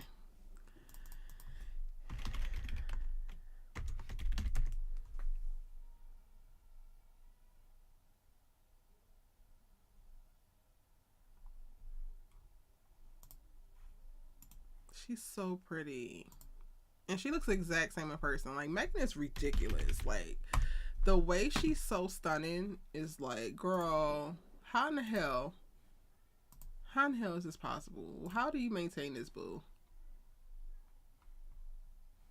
Loki, y'all, when we get off of here, I'm probably about to go watch About Last Night and play The Sims.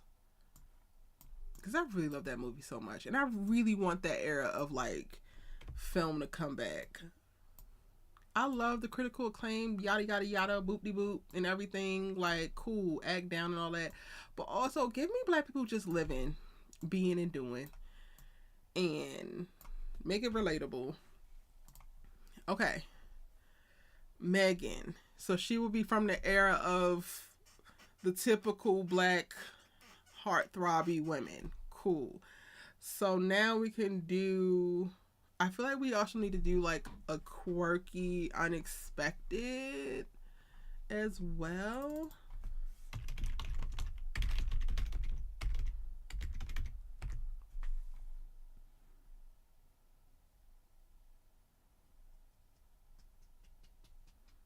Oh, low key, y'all, I would have probably put Nia instead of Megan. Now I didn't even think about Nia. Shit. But we're here now. Let's just keep it going. Hmm.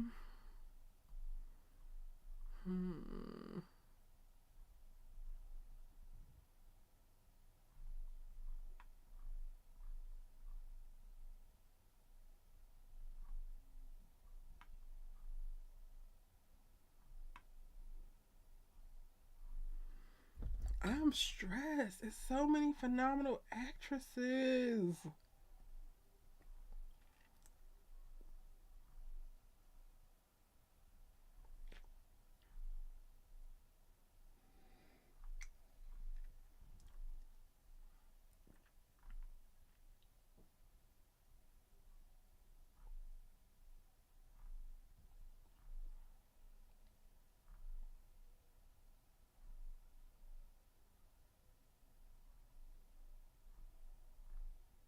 Okay, what are y'all thinking? Regina Hall, Amber Riley. Oh, okay, okay. I wanted to say like I wanted a girl that's like not the straight body type and like super thin. So Amber Riley could work.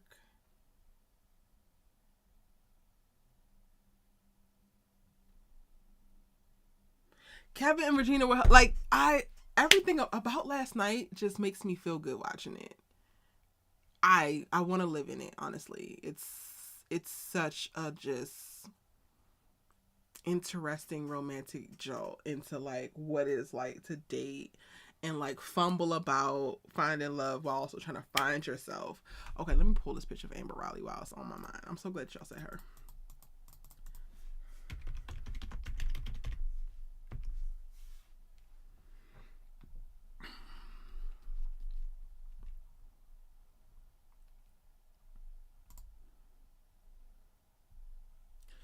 Period.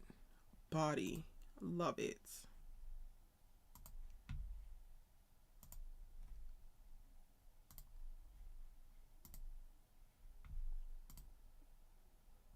Okay, but now I feel like we gotta get rid of one of the guys. we gotta do a trade, y'all. We gotta do a trade because I don't know if these guys are handling these women. I don't know. I don't know. I don't know, y'all. This is what we got so far, and I already have an idea for a trade. I already have an idea for a trade, but I want to know what y'all think. Nia, I haven't watched Nanny yet, but I want to watch it. I literally pulled up Amazon Prime and I was like, oh yeah, I forgot I haven't seen that, so I'm going to check it out. Sinqua, Sean from Power, is that what we talking about?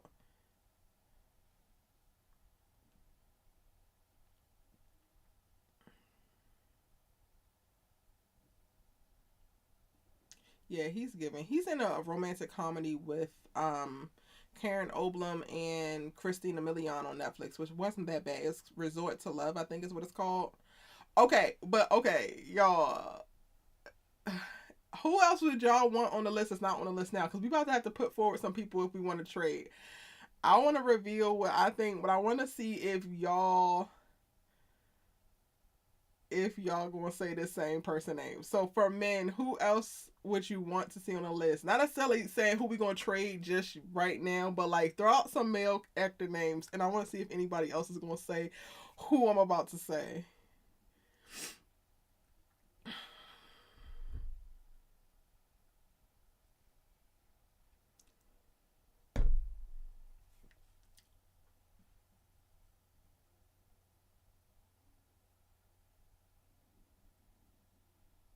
This is hilarious. I cannot wait to hear. Who do y'all think? Who do y'all think?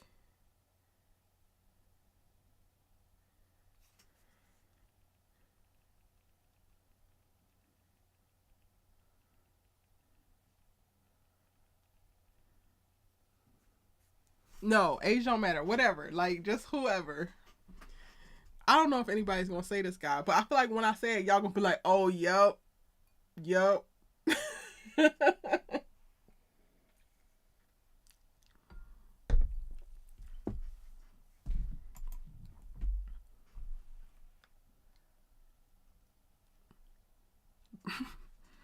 Big Half, not the Aldous is. Yes, Aldous has a brother who acts as well.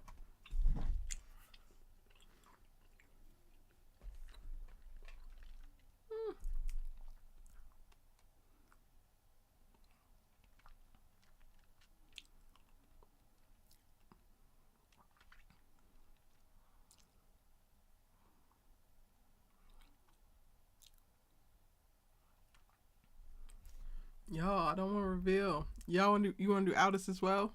As well?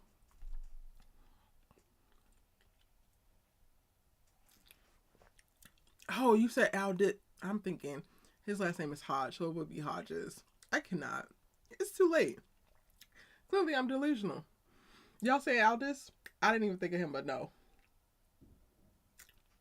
I mean, y'all can make an argument for his trade. But, okay, I'm low-key waiting on Keish. Keish, who are you going to say? Tyrese? Waist Deep is a classic. I don't care what nobody say. I don't care what nobody say. I would watch Waist Deep on any day, too.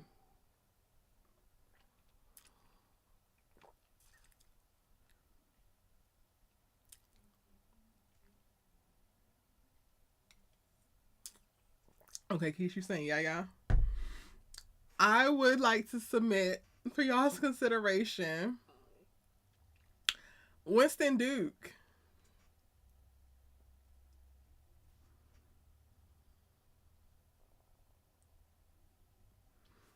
Let me know what y'all thinking. Lorenz, yes.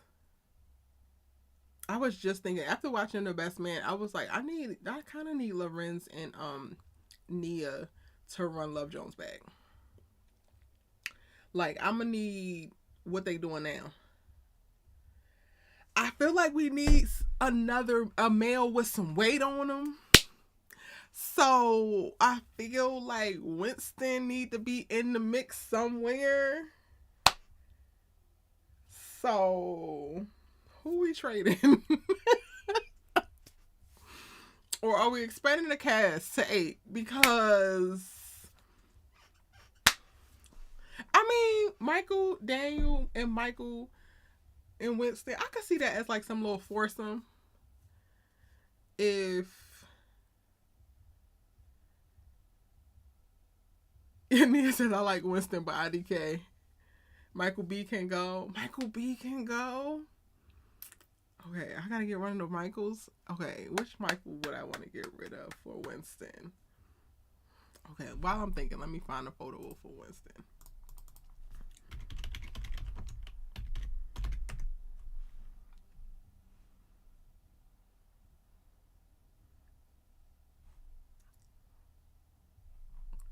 Y'all, this man is gorgeous.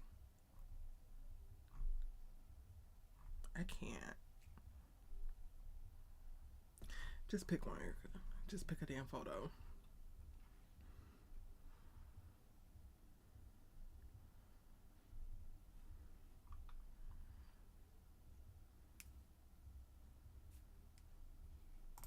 We're just gonna go with a headshot, y'all. We're gonna keep it simple.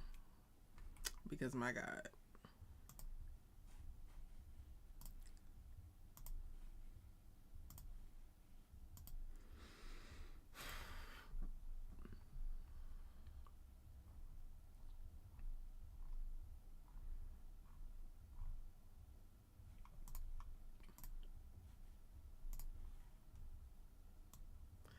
Okay, which Michael gotta go?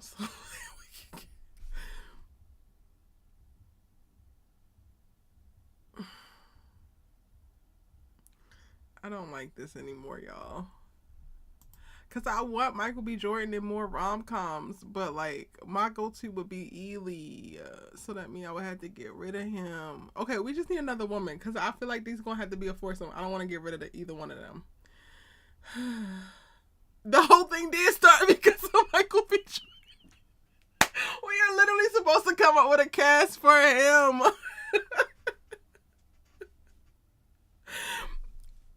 Not kept talking about we the male delegates with Trey Green eyes.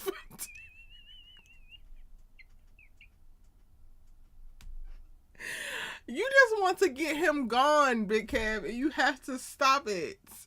You have to stop it. Wait, how many people was in Think Like a Man? Because I feel like maybe I also picked this arbitrary number and we could just have more people in the movie because it's our rules. It's our movie. I feel like it was 80 million people in Think Like a Man. 2, 2, 2. Okay, Think Like a Man had 2, 4, 6, 8, 9 people. Think Like a Man had 9 people in the first one and 2, 4, 6, 8, 10, 11 people in the second Think Like a Man. So we get 9 to 11 people. We don't have to cut ourselves short. We do not have to limit ourselves. Hallelujah. Okay. So I also am really feeling the Lorenz-ness of it all. So I think we're going to go ahead and put Lorenz up here. I mean, y'all with it?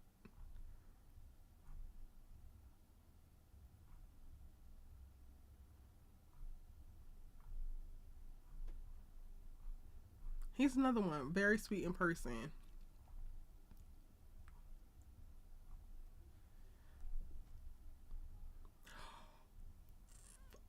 I just seen Omari standing next to Lorenz.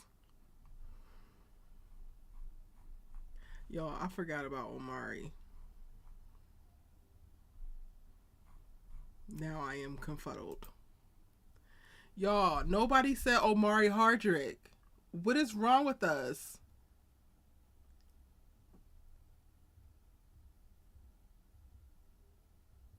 So we do Lorenz go ahead and end me. Okay. All right. I'm kind of nervous to add Lorenz though, because I just saw a picture of Lorenz and Omari when they were playing Ghost and Tate. And then it made me think of Omari. But okay, this is what we're going to do. We're going to do them together because they have to be together. They have to be a unit if they're going to come into this. And then that makes them a little bit more like unreplaceable. Like there's nobody giving this, so they have to be a couple.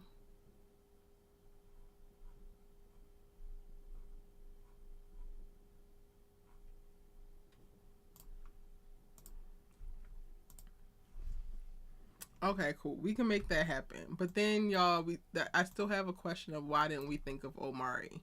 I feel like something's wrong with us.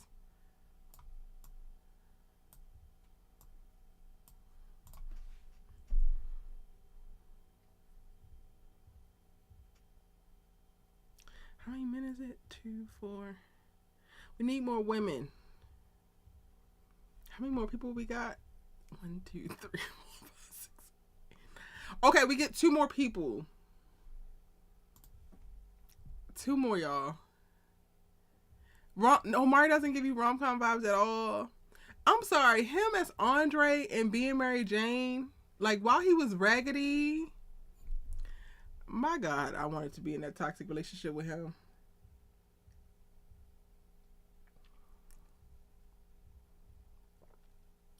Oh yeah, BT tried that. It wasn't the worst, but it also was like, eh. But we could do that as like a video or like a live one day. We can recast these things, reboots, even though I don't like the idea of them. I want new ideas for shows, but it's fun to like talk about. We need more girl. We got 2 more spots, and I think we need to add 2 more women because I want the women to outnumber the men. Omari don't give you rom com. Well, maybe he just oozes sex, and he does sex scenes very well. That's not necessarily rom coms, but he's going to deliver when it comes to those.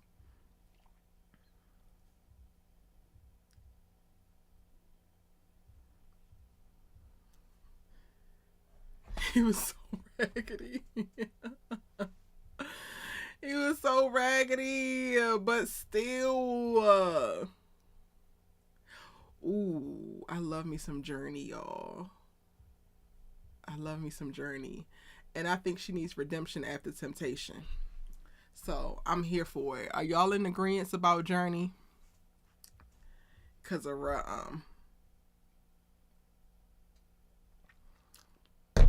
and we did not get to the peak and the pinnacle that would have been season 2 of Lovecraft Country and Tick and Letty and all of their goodness, because HBO wants to be a hating hoe. Even though we wouldn't be able to do it now without Michael K. Williams. But I'm here for Journey. So let's go ahead and add Journey. I love Journey.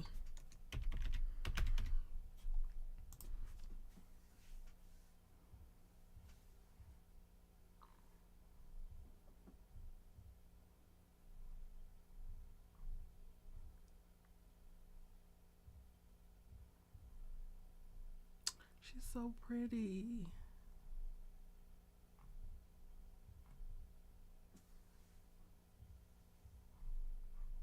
Oh, I love her down. Erica, pick a photo. Like, relax and pick a photo, girl.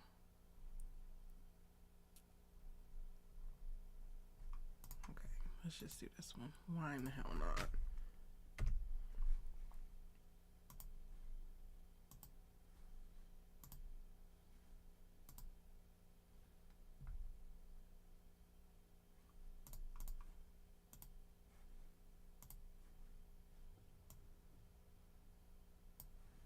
Okay, we got Journey up in there. We got 1 more spot left.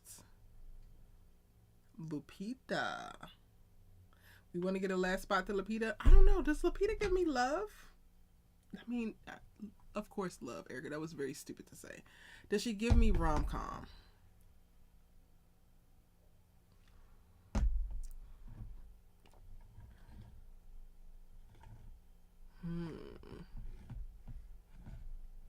Angela Bassett. Listen, I'm not mad at the whole little cougar moment with her and little Michael B. Maybe he's deeply in love with his older woman who is she just looks like Angela Bassett looks. Huh. That's a story, honey.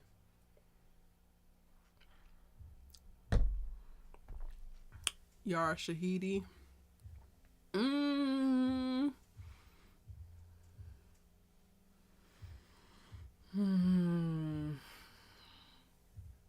I feel like Yara Shahidi, and this is no shade, but I feel like Yara Shahidi is like basically a mix between Megan and Journey, so we wouldn't need her. I could be wrong though. Listen, Cougar love, baby. And he be smitten, and she be out here just playing.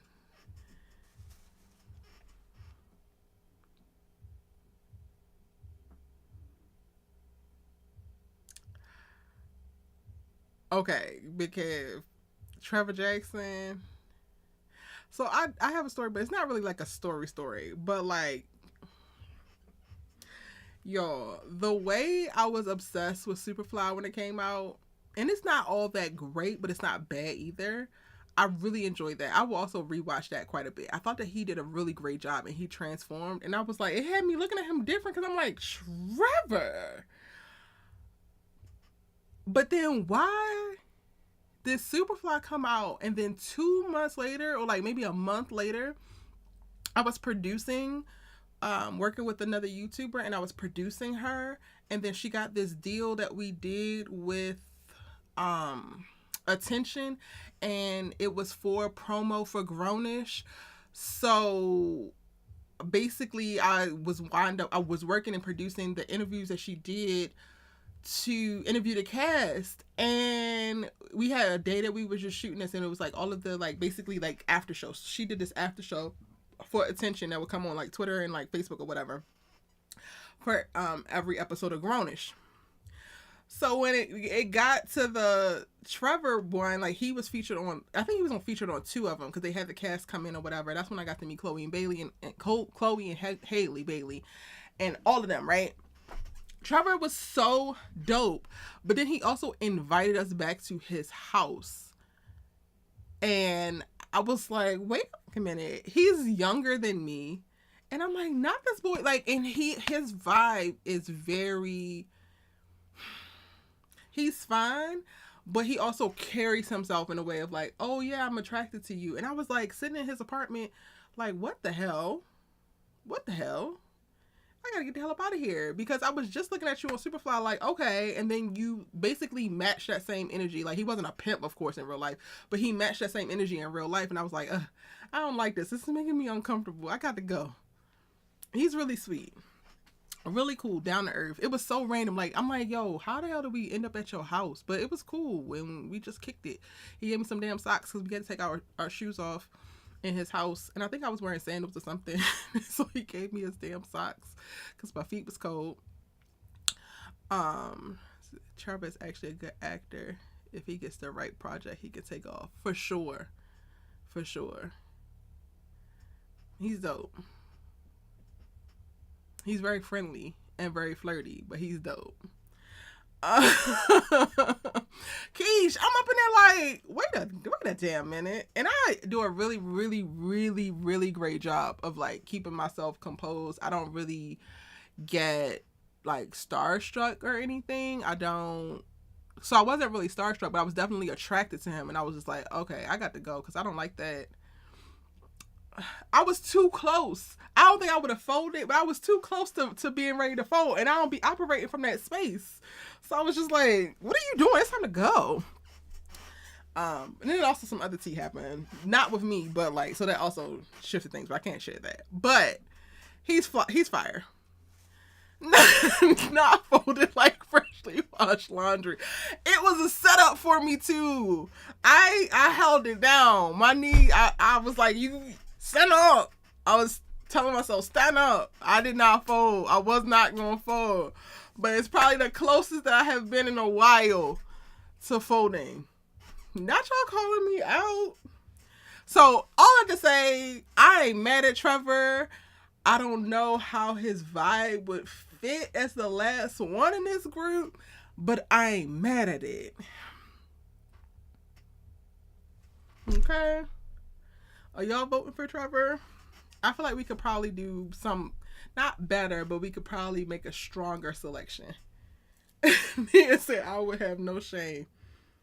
He was hella cool. Like, after we rapped and he did that, and it basically turned into like a little mini kickback at his house. I was like, this is so random, but cool. And he was playing music, like he played like some unreleased tracks and stuff. And also at that same time, it was a song that he had that I was in love with. So I was just like, I don't know what the universe is trying to do to me, but I'm too strong for this. What is happening? Let me try to find that song. I was playing this song on freaking repeat. I loved it so much.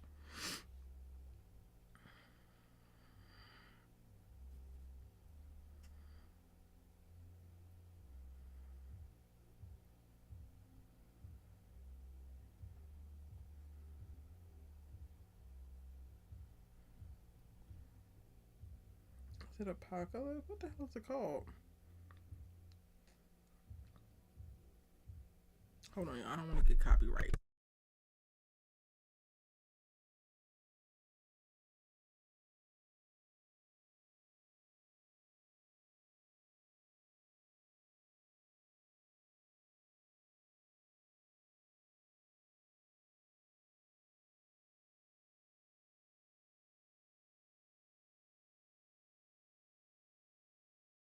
It was this one. I don't want to get copyrighted, so I'm gonna like cut it off. But can y'all hear it? Hold on. Let me try to like. Me on screen, don't be proud. I may not be Drake, but crying on. I was obsessed. It's called Apocalypse off of Rough Drafts Part 2, I think, or Part 1. All of that happened at the same time, and I was like, what is the universe doing? Because not me being in your house after being obsessed about your movie and obsessed with your song. What is going on? I would have no shade. He could do quirky well, I think. He has some get songs. Yes. Are y'all voting for Trevor? That's unexpected. Are we landing at Trevor's the final?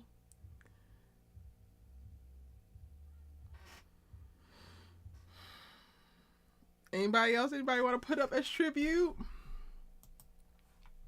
I swear I feel like I have lived so many lives because I low-key kind of like forgot about that until Big Kev put that name. I'm like, oh wait. Let me see. I'm searching black male actors to see if there's anybody that we just like.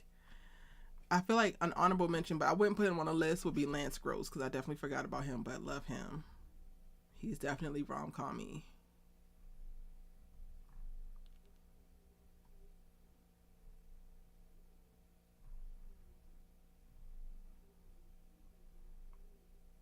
I know Big Kev mentioned Lakeith at first. I don't know if I would put Lakeith with this group, but he definitely gives quirky weird.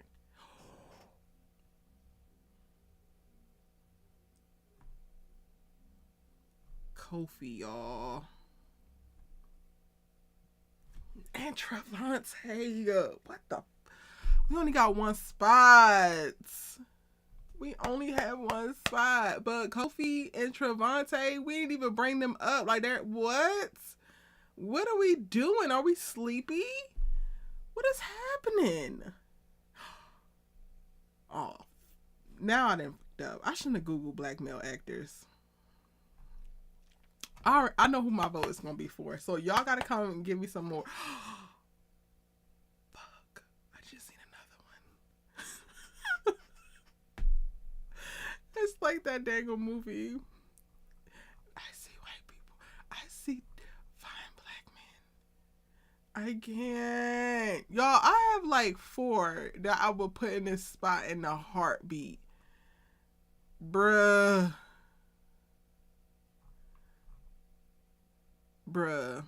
I'm like kind of stressed right now. I'm really kind of stressed. Like, I don't want to choose. I hope. Okay, so if any of y'all pick one of the same 4 people that I have in my brain, or not 4, because I already told you Kofi and what did I say? Not it being a plethora that I forgot. Kofi and Trevante. So if even anybody says one of these other 2 names, they automatically go in that spot. Because I didn't reveal the other 2 names yet. And it's just the universe saying that this is who it should be. The stress.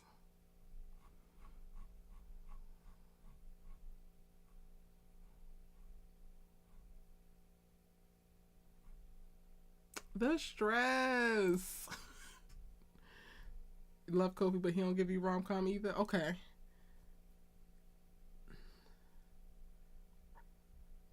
Oh wait, we said we were doing another girl and not another guy, and I'm sitting up here trying to put another guy on the list. But now I got them in my head, y'all, so I don't know what to do.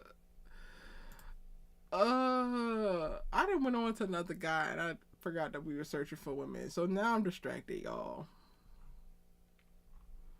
Okay, I'm just gonna say the 2 guys because we're not supposed to have the guys any damn way. Mahershala or Stephen James. Either one of them, for sirs, for real, for show, like without a question.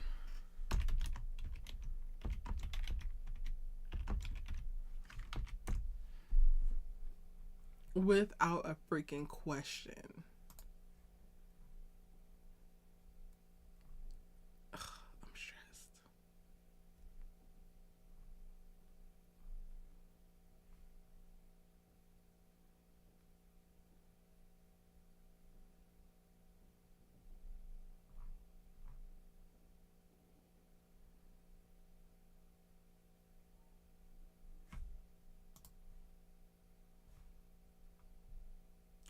Yeah, exactly. As soon as I saw Steven after I saw Mahershala, and I was like, that's it. And if not it, then Mahershala. But like, we also not supposed to be looking at more men. But we gotta put Steven on the list now.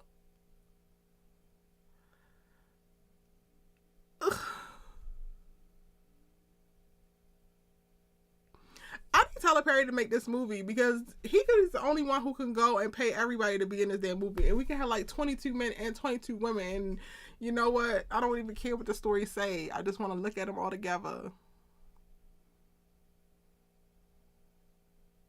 Y'all, we supposed to be picking women.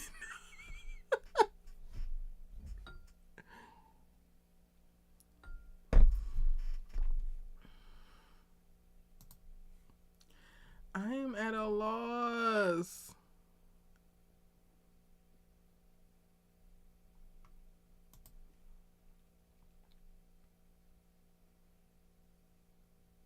And I low key feel like I have a woman that I would want to do, but she's light skinned, and I kind of want a dark skinned woman. Oh, and she's a little too brown. I feel like I want dark skin, but I feel like she will work. Shantae, y'all.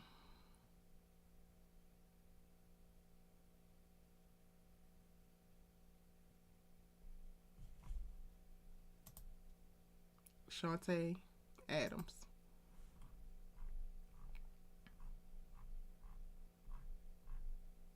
I wasn't gonna say her first. I was gonna say Tiffany Boone at first, but Shantae Adams.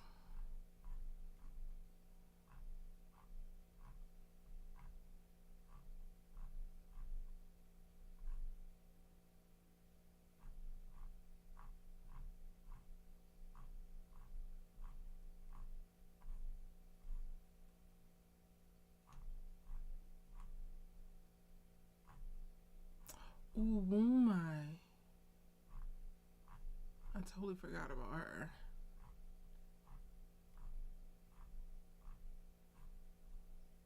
Or Tiona. I want some more melanin. Tiona. Nia, he plays in love so well. If y'all have not watched Surface, what you waiting on? Because the lengths at which this man goes to be doing some things that he ain't got no business doing for love. Full stop. Okay, so clearly we have, but then we're gonna be really outnumbered. It's just so many men. He does love so well. I gotta put him up here because, like, how can we even? We can't do a freaking rom com without him. And then him and Michael B. Jordan could play brothers for sure. I think.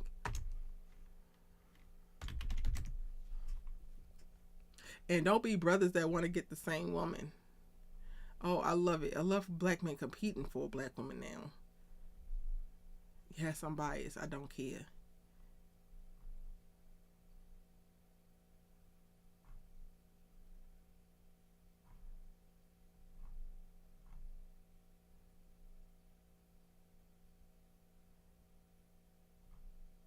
Oh, look at little baby Steven. He does do In Love so well. You really be like hitting the nail on the head, Nia. I'm gonna need you to get a channel in 2023, like, cause I be loving all of your thoughts, your takes. Okay, clearly we're blowing the budget. We got way too many people, but I don't care because I'm fighting for this vision. And that's how I go down sometimes in Hollywood. Women, we need women, y'all. Who's the women?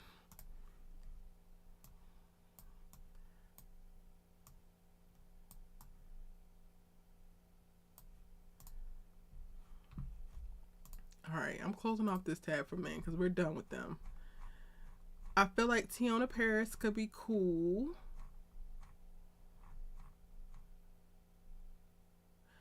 I love Kiki, but I didn't love Nope, and I feel like I'm still holding that against her.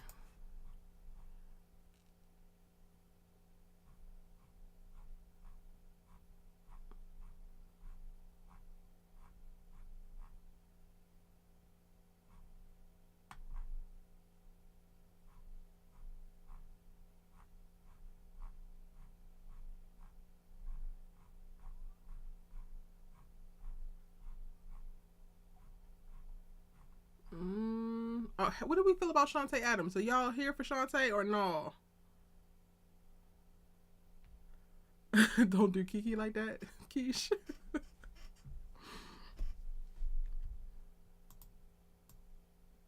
Oh Lord, what did I do with my dang on? Okay, here we go.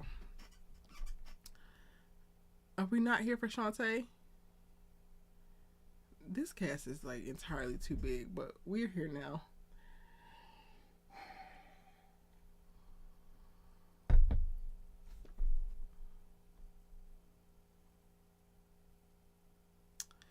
Journey, Megan, Amber, Coco. Nia's already spoken for Willow Rance because we bring in her. They're giving the Love Jones cameo. Um,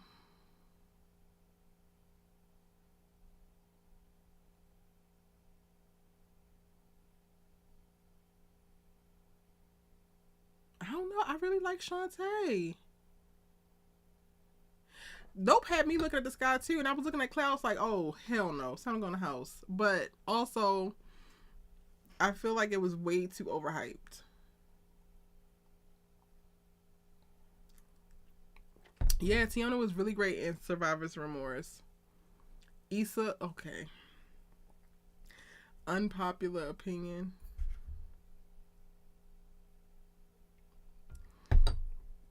I don't know if I want to say that on live actually. Did you watch The Photograph? I think Issa plays herself very well. And I've yet to see her play outside herself as well as she play herself. That's what I'll say about that. So my vote would not be to put Issa on this list.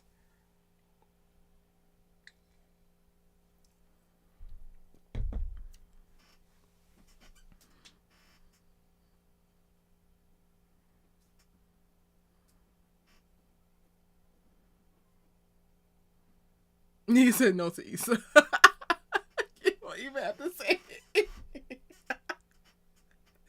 See, we see each other. We see each other. I love you, Keish, and I love Issa. Like I support her, but also I see her, and we love people to operate in their zones of genius. Okay, we don't want Shantae. Do we want Teyonah? Are we voting for Teyonah?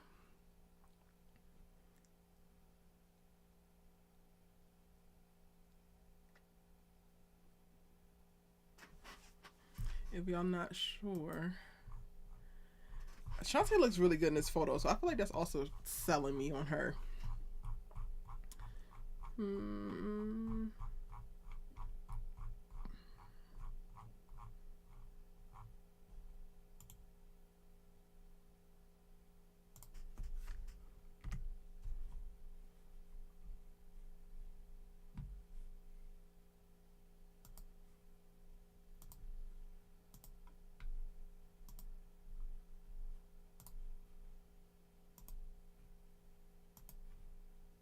What I really, really, really love about Teyonah is that she does natural hair for like pretty much everything. Like she's only had natural hair in her projects, I believe, or natural looking hair.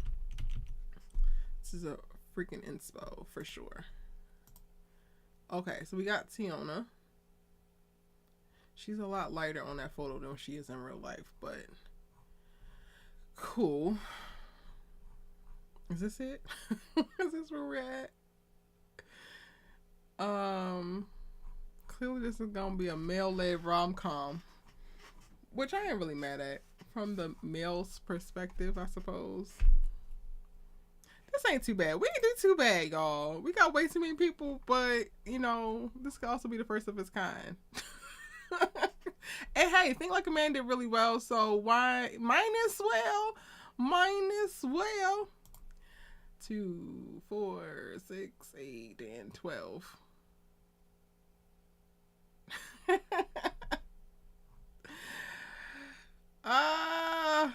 Oh, what if it was one of those movies? Do y'all watch those? So like they have like Valentine's Day and New Year's, like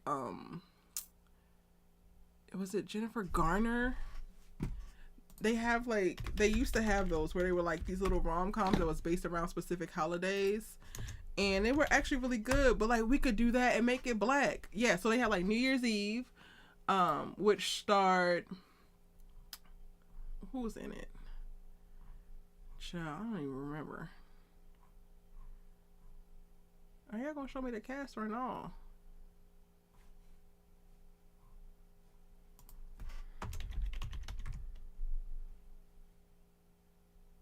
Zac Efron, Michelle Pfeiffer, Katherine Heigl, Hilary Swank. That's the girl. Hilary Swank is the one I was talking about. And then Valentine's Day, it had a whole bunch of white people, but like a whole bunch of them in it. Where's the cast?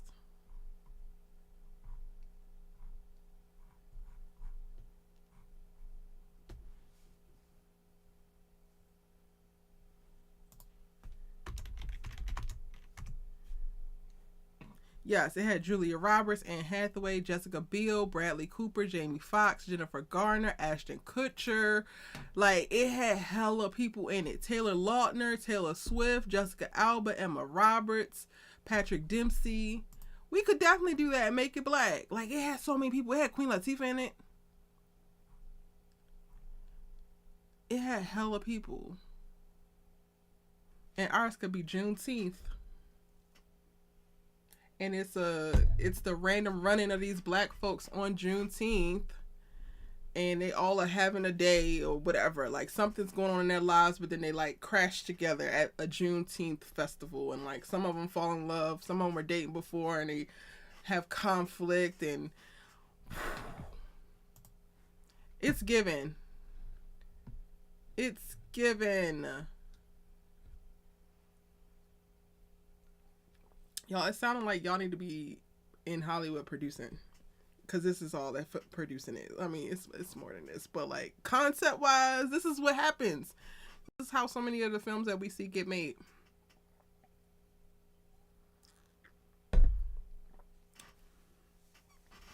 And it would be summer too. If we did one around Juneteenth, it would be cute. Summer, so it gives a little skin.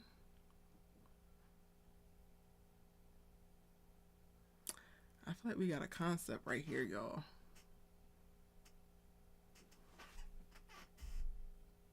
Yes, Jamie Foxx was in the, I think, Valentine's Day. Oh, a homecoming movie?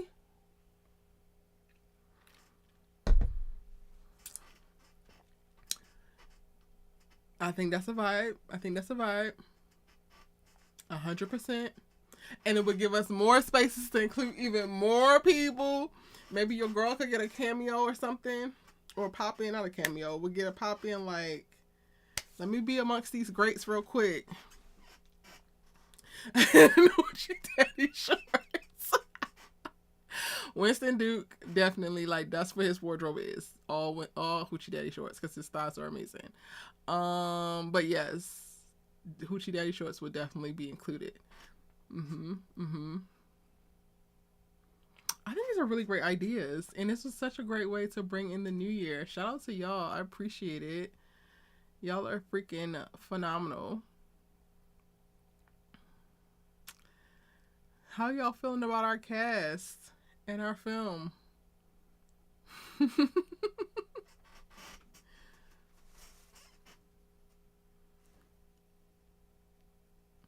Yeah, you can incorporate the younger and older characters seamlessly that way, for sure. Like, for real, for real.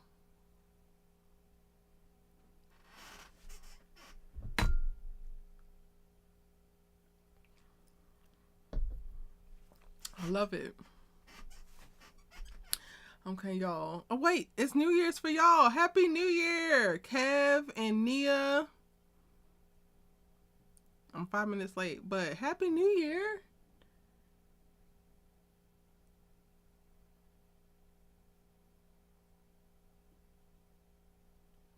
I hope that y'all enjoyed this little impromptu live with our impromptu game.